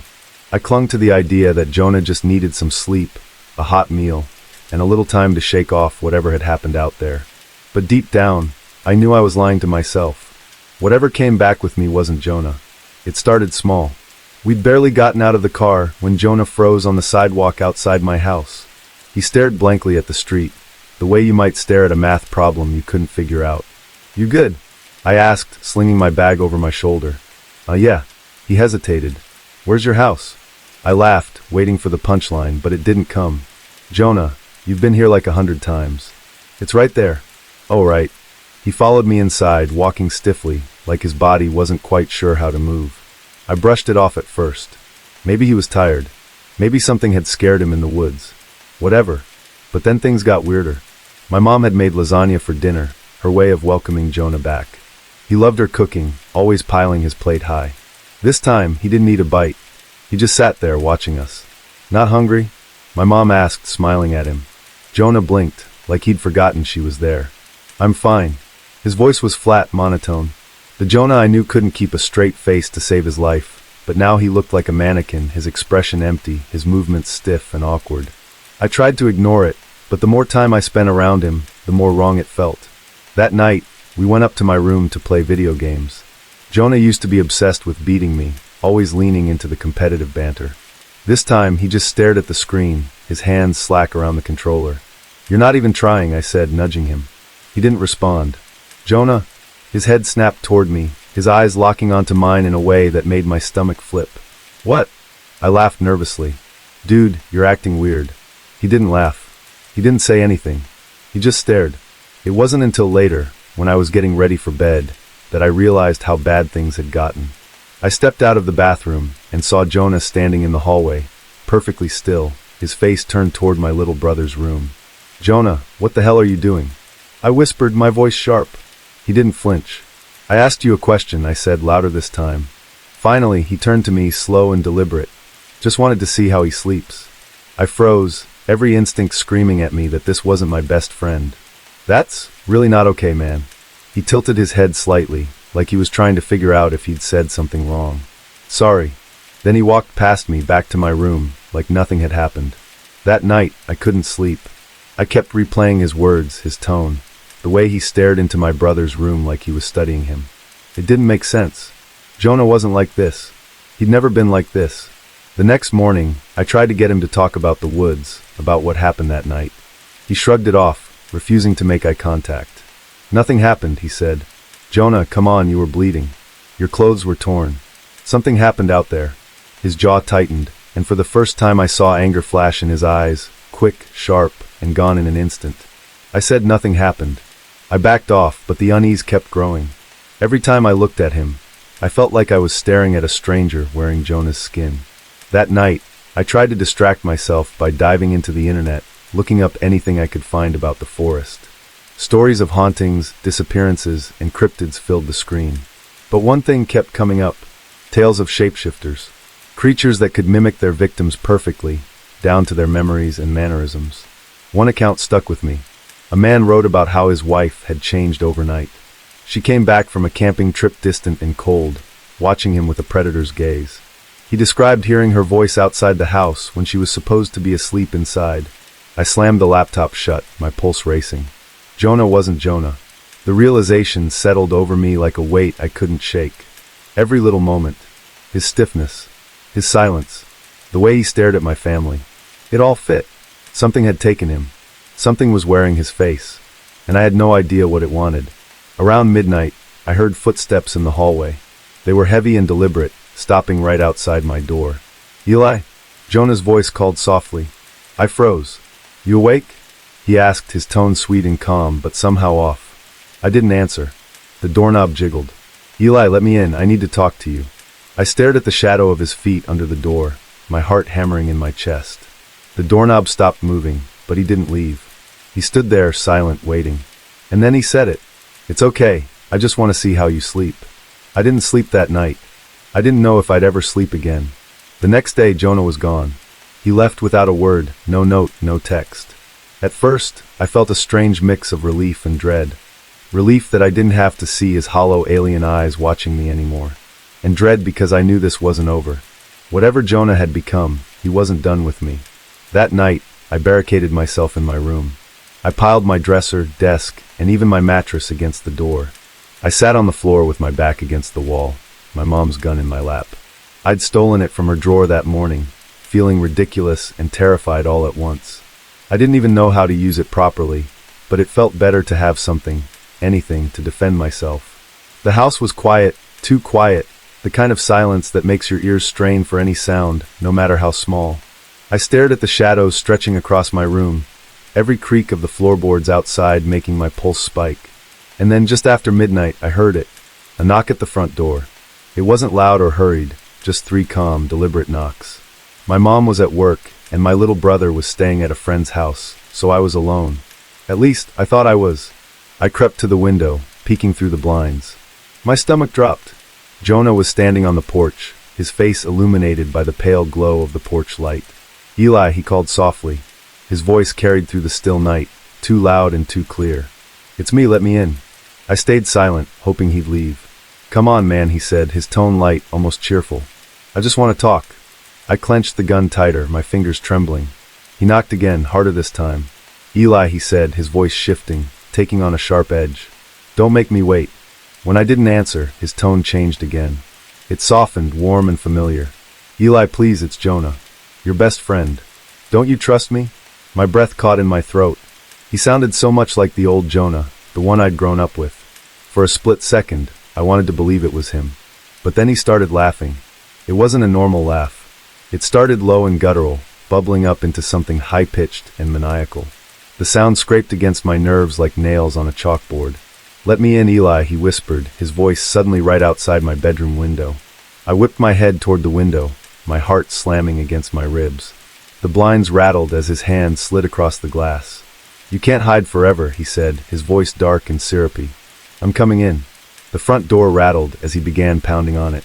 The sound echoed through the house, each blow more violent than the last. I backed into the corner of my room, the gun shaking in my hands. The pounding stopped abruptly, and the silence that followed was worse. Eli, a new voice called. My mom's voice. Sweetie, it's me. Let me in. My blood ran cold. Mom, I whispered, my voice cracking. Her voice came again, soft and pleading. I forgot my key. Please, honey, open the door. No, I muttered, shaking my head. That's not you. Yes, it is, she insisted, her voice rising in pitch. Open the door, Eli. You're scaring me. I clamped my hands over my ears, trying to drown her out. The door to my bedroom rattled as something pressed against it. Eli, my mom's voice said, now deeper, distorted.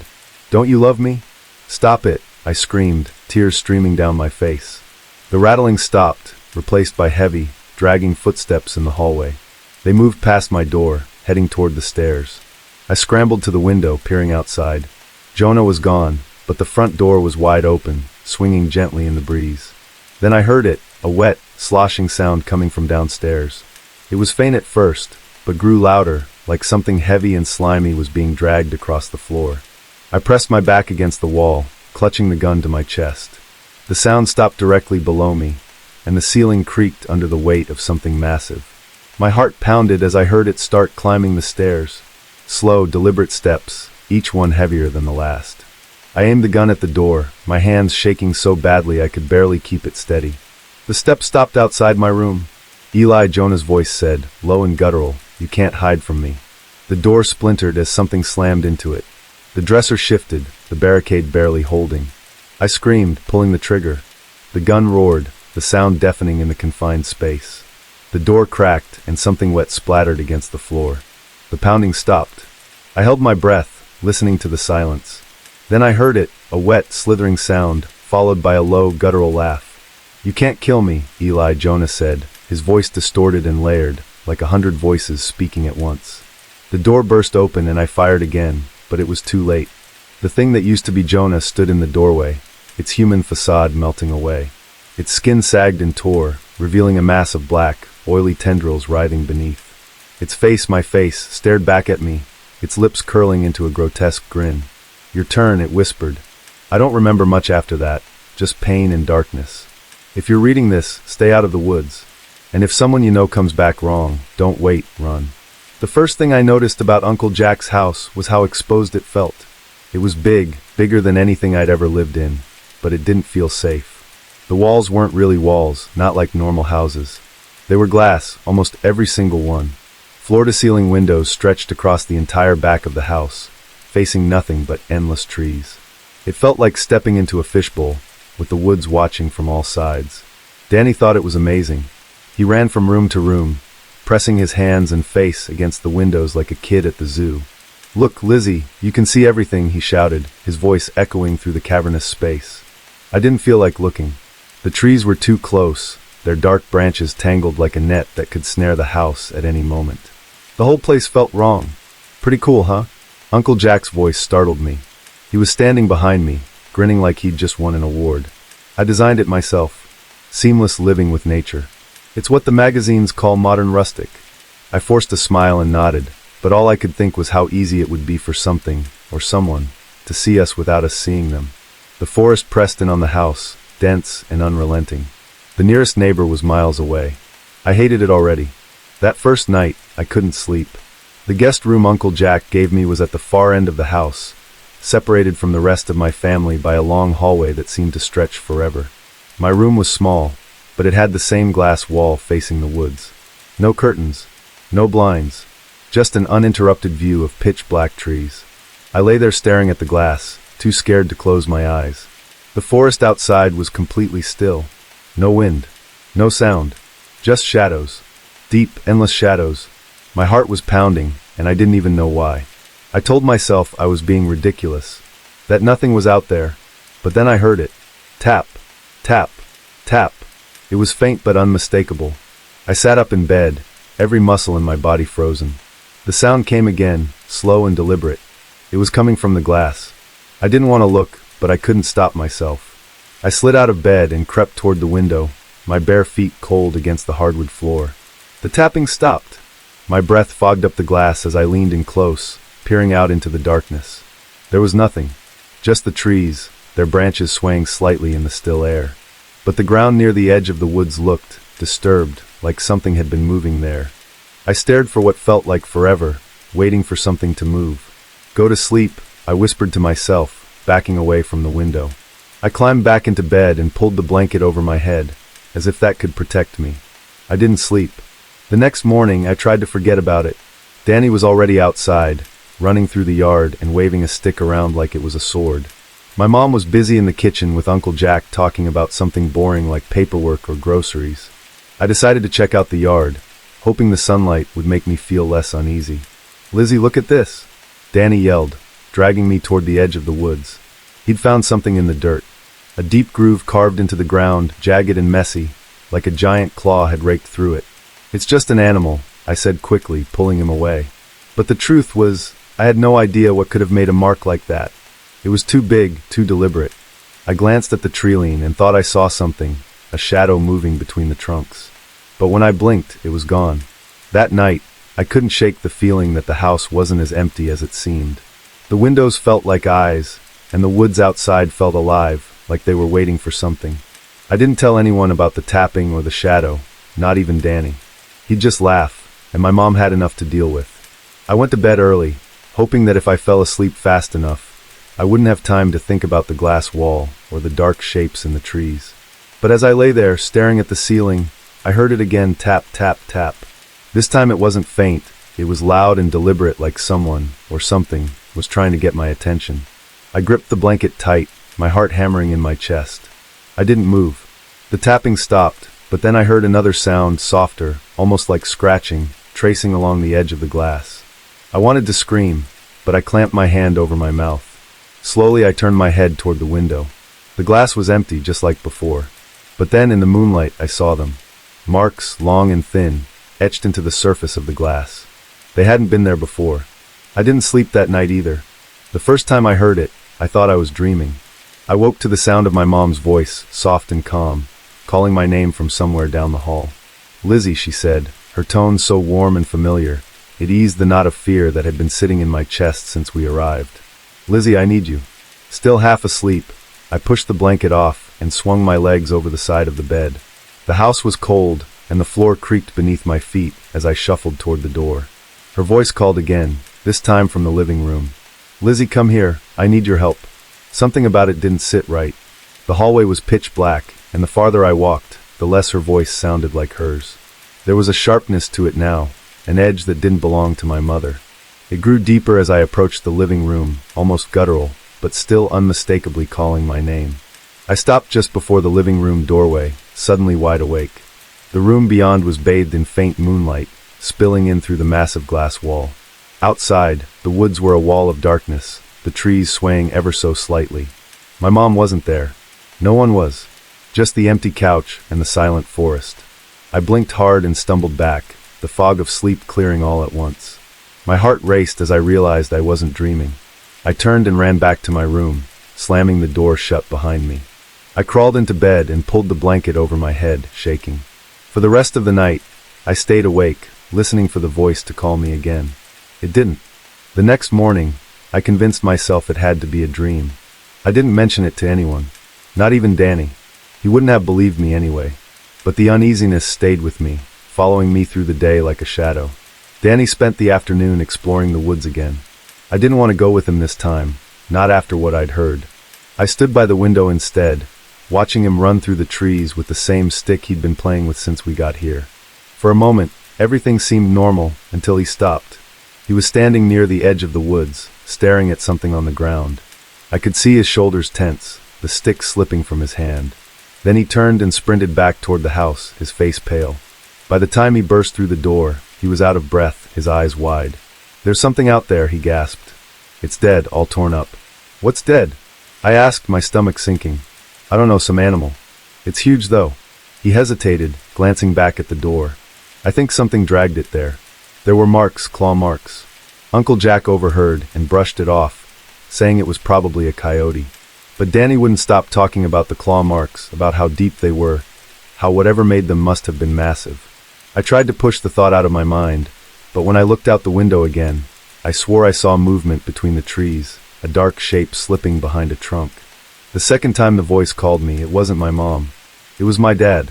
It had been years since I'd heard his voice, but I recognized it instantly. "Lizzie," he called, his tone pleading. "Lizzie, come talk to me." I sat up in bed, my head spinning. I knew it wasn't possible. He wasn't here. He wasn't anywhere. But his voice was so real, so desperate, that I found myself standing and walking toward the door. I felt detached, like my body was moving on its own. The living room was the same as before, silent, empty, and bathed in cold moonlight. But this time there was something new. A figure stood by the glass wall, its back to me, staring out into the woods. It looked like him, but something was off. His shoulders were hunched, his posture rigid, and his hands hung limply at his sides. "Dad," I whispered, my voice trembling. The figure turned slowly, and I stumbled back. Its face wasn't my dad's, it wasn't anyone's. Its skin was smooth and pale, like wax, with hollow depressions where eyes should have been. Its mouth was stretched into a wide, unnatural grin. I woke up in my bed, gasping for air. My heart was pounding so hard it felt like it would burst. The room was silent, but I could still feel its presence, like a lingering shadow in the corner of my vision. For the next few nights, I refused to leave my room after dark. I kept the door shut and stayed under the covers, too scared to even peek out the window. But something changed in Danny. He started acting strange. I caught him standing in front of the glass wall one night, his face inches from the glass. His hands were pressed against it, and his breath fogged up the surface. "Danny," I hissed, stepping closer. "What are you doing?" He didn't answer. He didn't even blink. His eyes were fixed on something outside. But when I looked, all I saw were trees. I grabbed his shoulder and shook him, and he finally snapped out of it, blinking like he'd just woken up. "What?"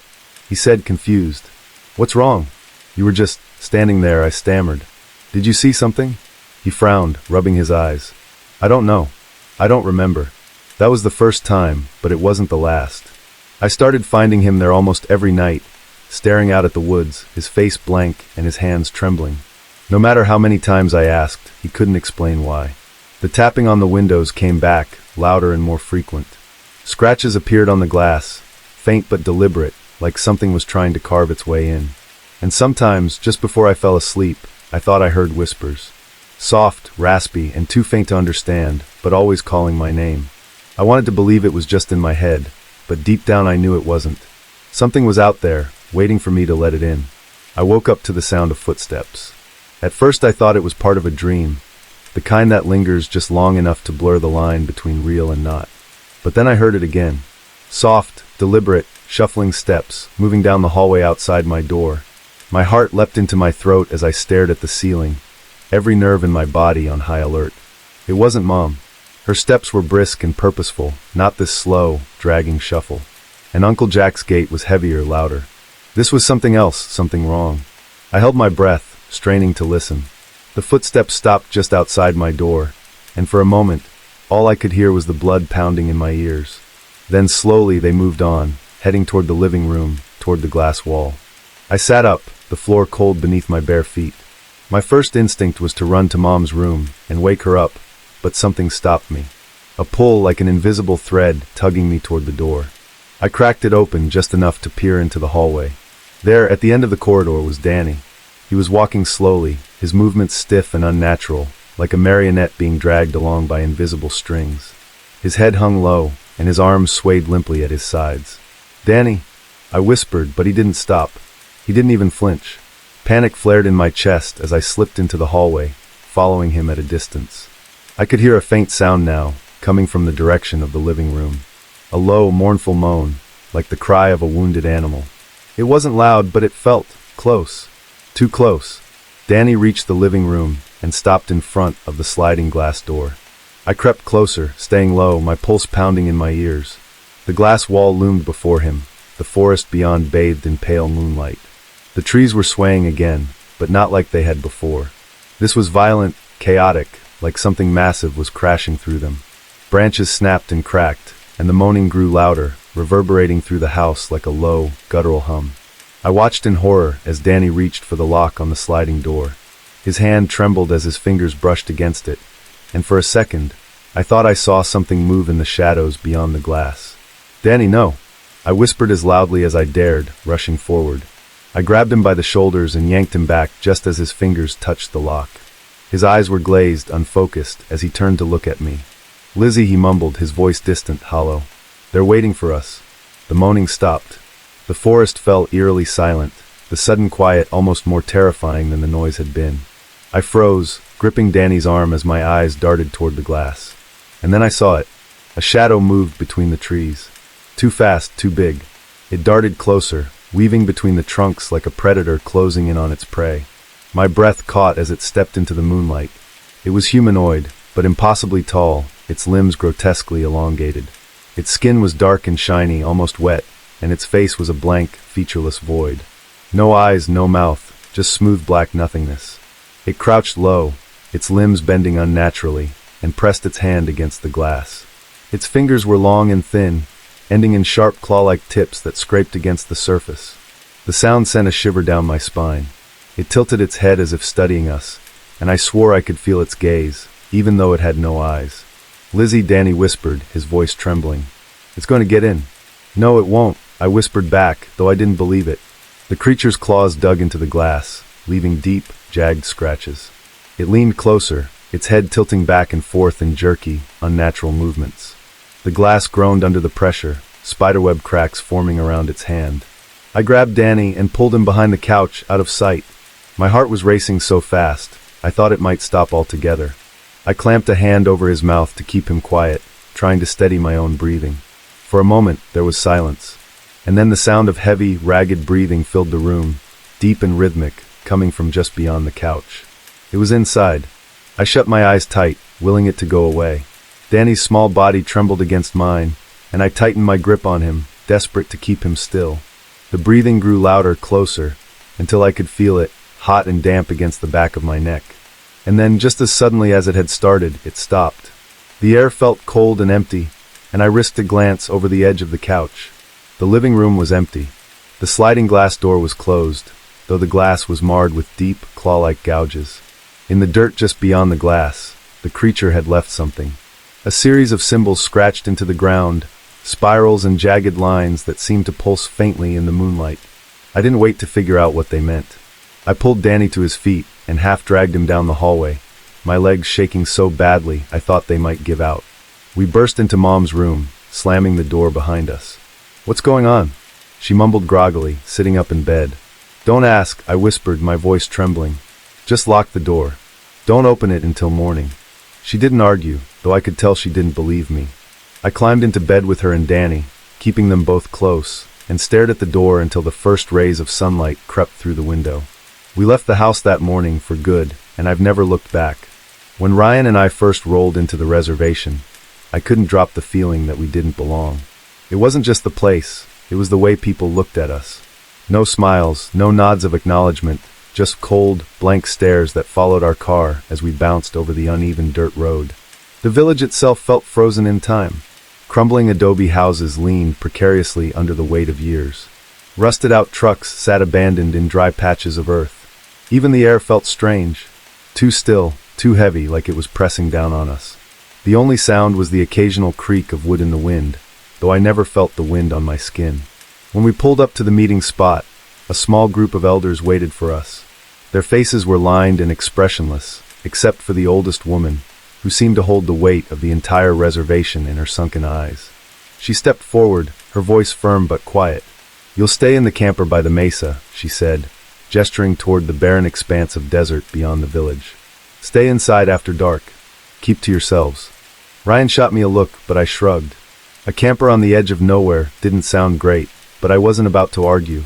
The drive to the camper was short, but the farther we got from the village, the more isolated I felt.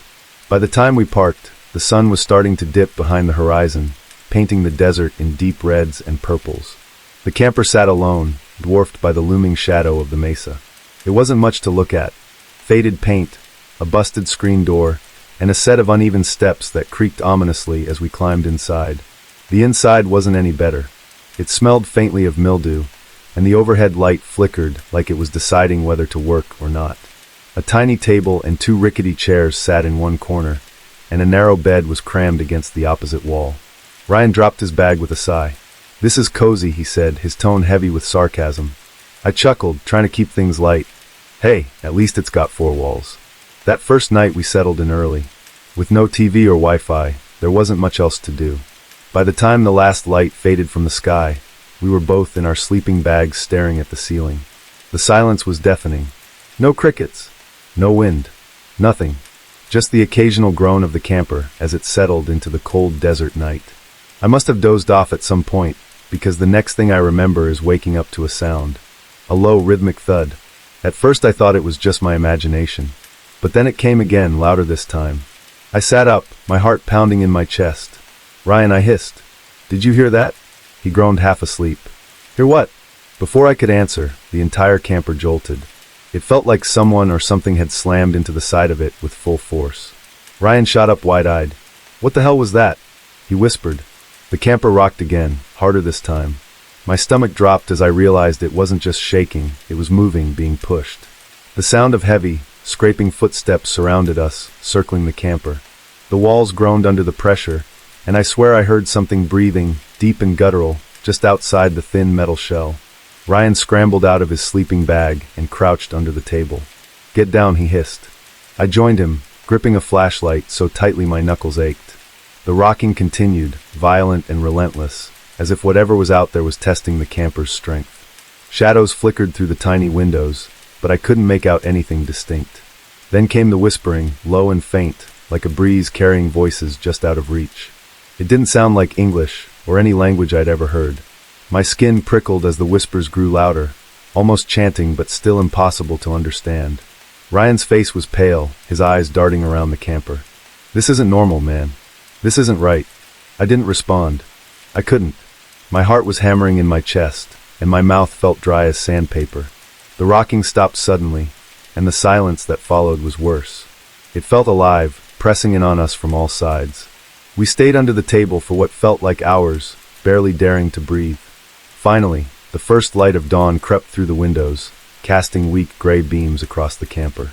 The silence remained, but the oppressive weight in the air began to lift. When we finally stepped outside, the ground around the camper was littered with tracks. Not human tracks, not fully anyway. They looked like animal prints, but something about them was wrong. Too large, too deep, and some of them ended abruptly, as if whatever made them had vanished into thin air.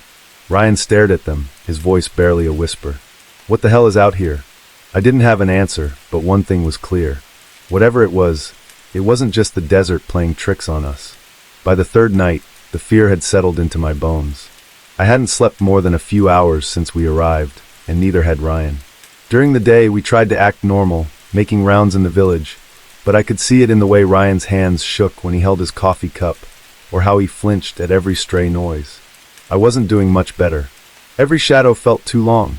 Every gust of wind carried a sound that made my stomach twist. That morning, we'd found more tracks around the camper. They crisscrossed the dirt like something had been pacing, circling. The prints were bizarre, too large to belong to any normal animal, and some were shaped like hands, long bony fingers pressed into the dirt. One track looked as though something had dragged its foot, leaving deep gouges in the ground. Ryan wanted to leave. I couldn't blame him. "We're sitting ducks out here, man," he said, pacing the small space inside the camper. "Whatever's out there, it's messing with us. I don't think it's just animals." I tried to sound calm, rational. "We've got a job to do. We can't just leave." Ryan stopped and glared at me. "You think this is normal? You think a coyote or a bear or whatever leaves that?" He jabbed a finger toward the window, where the edge of a claw mark was visible on the camper's side. "You're fooling yourself if you think this is going to stop." He wasn't wrong, but I didn't know what else to do. The village elder's words echoed in my head. "Stay inside after dark. Keep to yourselves." I hadn't taken it seriously then, but now it felt like a warning I'd been stupid to ignore. That night, the camper felt smaller than ever. We sat in silence, listening to the faint creaks and groans of the structure settling into the cool desert air. Ryan sat by the window, holding a wrench he'd found in one of the drawers. It wasn't much, but I could tell he felt better having something in his hands. I had the flashlight, the same one I'd gripped like a lifeline 2 nights before. It didn't feel like enough. The first sign of trouble came just past midnight. It was subtle at first, a faint shuffling sound, like footsteps dragging through the dirt. I sat up, straining to listen, and the sound grew louder, circling the camper. "Do you hear that?" I whispered. Ryan nodded, his face pale. "It's back." The footsteps stopped abruptly, replaced by a heavy scraping noise, as though something sharp was dragging across the metal exterior of the camper. The sound moved methodically, starting at the back and creeping toward the door. My chest tightened as it grew closer. Suddenly the entire camper jolted, throwing us off balance. The shaking was stronger than before, more deliberate. Whatever was outside wasn't just testing the structure. It was trying to get in. The walls groaned as the force increased, and the small table toppled over with a crash. "Get down!" Ryan hissed, pulling me to the floor. We huddled in the corner, the flashlight beam darting wildly across the room as the camper rocked violently. The sound of claws scraping against metal was deafening, and underneath it, I swore I heard that whispering again, low, guttural, and incomprehensible. It wasn't just one voice. It was a chorus, layered and distorted, like a broken radio. "Evan, what the hell is that?" Ryan's voice cracked, his wrench trembling in his hand. I didn't answer. I couldn't. My throat felt like it had closed up, and all I could do was stare at the door, waiting for it to burst open. The whispering grew louder, more insistent, until it felt like it was inside my head. I clamped my hands over my ears, but it didn't help. And then, just as suddenly as it started, everything stopped. The whispering, the shaking, the scraping, all of it vanished, leaving behind an oppressive silence that made my ears ring. Ryan and I stayed where we were, too afraid to move.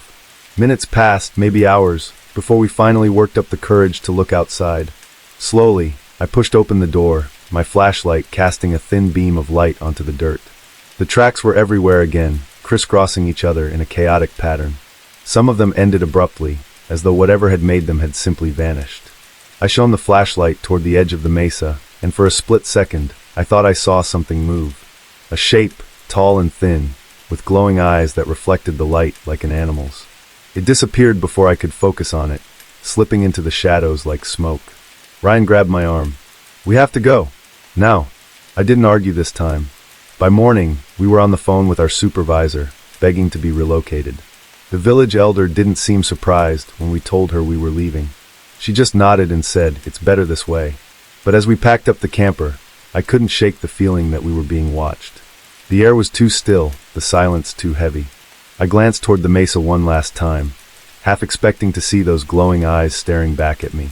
We left before sundown, the tracks outside the camper already being erased by the shifting desert wind. I told myself it was over, that whatever was out there would stay behind. But deep down, I knew the truth. Months had passed since Ryan and I left the reservation. I told myself I'd moved on, that the nightmares would fade. But deep down, I knew the truth. Whatever had stalked us in that barren stretch of New Mexico wasn't just some local superstition. It was real, and I wasn't done running from it. When the assignment came to pick up my new partner Noah from the airport, I hesitated. The route would take us back through the edges of the reservation, the same place where everything had started. The same place I'd sworn never to go near again. But I couldn't exactly say no, not without explaining why, and who would believe me. So I shoved the unease down and hit the road. I met Noah just as the sun was dipping below the horizon, painting the sky in streaks of orange and red. He was younger than I expected, with an easy smile that made him seem like he had no idea what he was getting into. I envied his ignorance. Before we left, the supervisor pulled us aside. His tone was sharp, the kind of seriousness that makes your stomach drop. "You're driving through a dangerous area tonight," he said. "No stops. I don't care how badly you need a break. If you have to go, do it now." Noah laughed nervously. "I'm fine, really. I'll just hold it." The supervisor's eyes darkened. "I'm not joking. There are rules out there. You stop, you'll regret it." I didn't say a word. I just climbed into the driver's seat and waited for Noah to settle in. As we pulled onto the highway, I caught the supervisor watching us through the rearview mirror, his face a mask of quiet dread. The first half hour of the drive was uneventful, but the tension in the car was palpable. Noah tried to make small talk, asking questions about the job, the area, but I barely heard him. My focus was on the road, on the ever-encroaching darkness. Every shadow felt too long. Every flicker of movement just outside the headlights made my pulse quicken. The reservation's boundaries were marked only by a rusted sign that flashed past in the gloom. I gripped the wheel tighter as we crossed into the no-man's land of empty desert and jagged hills. The road stretched on endlessly, swallowed by the night. About 20 minutes in, Noah shifted uncomfortably in his seat. Hey, he said, his voice hesitant. "I think I actually do need to stop." My stomach dropped. "No," I said flatly, "we're not stopping." "Come on, man, I really need to go," he said, a nervous laugh creeping into his voice. "It'll only take a second." "No," I snapped more forcefully this time. "Hold it, we're not stopping here." Noah frowned but didn't argue. For another 10 minutes, he squirmed in silence before finally blurting out, "I can't hold it anymore. Just pull over, please." I hesitated, my knuckles white on the wheel. The road ahead was empty, silent except for the hum of the engine. Against every instinct screaming at me not to, I eased the car to a stop. "Fine," I said through gritted teeth, "but stay by the car. Don't wander. And if I tell you to get in, you get in. Fast." "Got it," Noah said, already unbuckling his seatbelt. He hopped out, leaving the door open as he walked a few paces into the darkness. The second he was outside, the air changed. It was subtle at first, a shift in the wind, a sudden stillness. The distant hum of insects stopped, replaced by an oppressive, suffocating silence. My heart pounded in my chest as I scanned the darkness, the headlights casting weak beams into the void. "Noah," I called out, my voice tight. "Hurry up." "Almost done," he said, his voice drifting back to me. Then I saw it, movement in the shadows just beyond the reach of the headlights. At first it looked like an animal, a large hunched figure slinking through the scrub. But as it drew closer, its shape shifted, its limbs stretched unnaturally, its body twisting in ways no living thing should move. The figure stepped into the light, and my blood turned to ice. It was massive, easily 7 feet tall, with the head of a wolf but the torso of a man. Its glowing amber eyes locked onto me, unblinking. The creature bared its teeth, jagged and too long, its lips pulling back into something that looked like a grin. "Noah," I screamed, slamming my hand on the horn. "Get in the car now." He turned, confused, but froze when he saw the creature. For a second he didn't move. Then, as if breaking out of a trance, he bolted back toward the car. The thing lunged, its limbs moving too fast, too erratic. I reached across and yanked Noah into the car, slamming the door shut as the creature's claws raked across the window, leaving deep, jagged grooves. I floored the gas, the tires kicking up gravel as we tore down the road. The creature gave chase, its distorted body loping alongside the car on all fours before rising onto 2 legs. I glanced at the speedometer. 70, 80, 90 miles an hour. And it was still there, its glowing eyes locked on us, its mouth open in that horrific, toothy grin. Noah was screaming, clutching the door handle like it might save him. "What is that thing? What is it?" "I don't know," I shouted, my voice cracking. "Just don't look at it." The creature slammed into the side of the car, nearly sending us off the road. I gritted my teeth, pushing the car as fast as it would go. For what felt like an eternity, it stayed with us, its shadow flickering in and out of the headlights.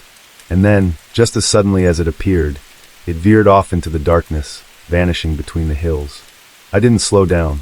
Not until we were miles away, the safety of city lights finally breaking through the horizon. Noah didn't say a word as we pulled into the parking lot. He stepped out of the car, shaking, and stared at the claw marks on the window. "What the hell did we just see?" he whispered. I didn't answer. I didn't have one. All I could think about was the supervisor's warning. "No stops. You'll regret it."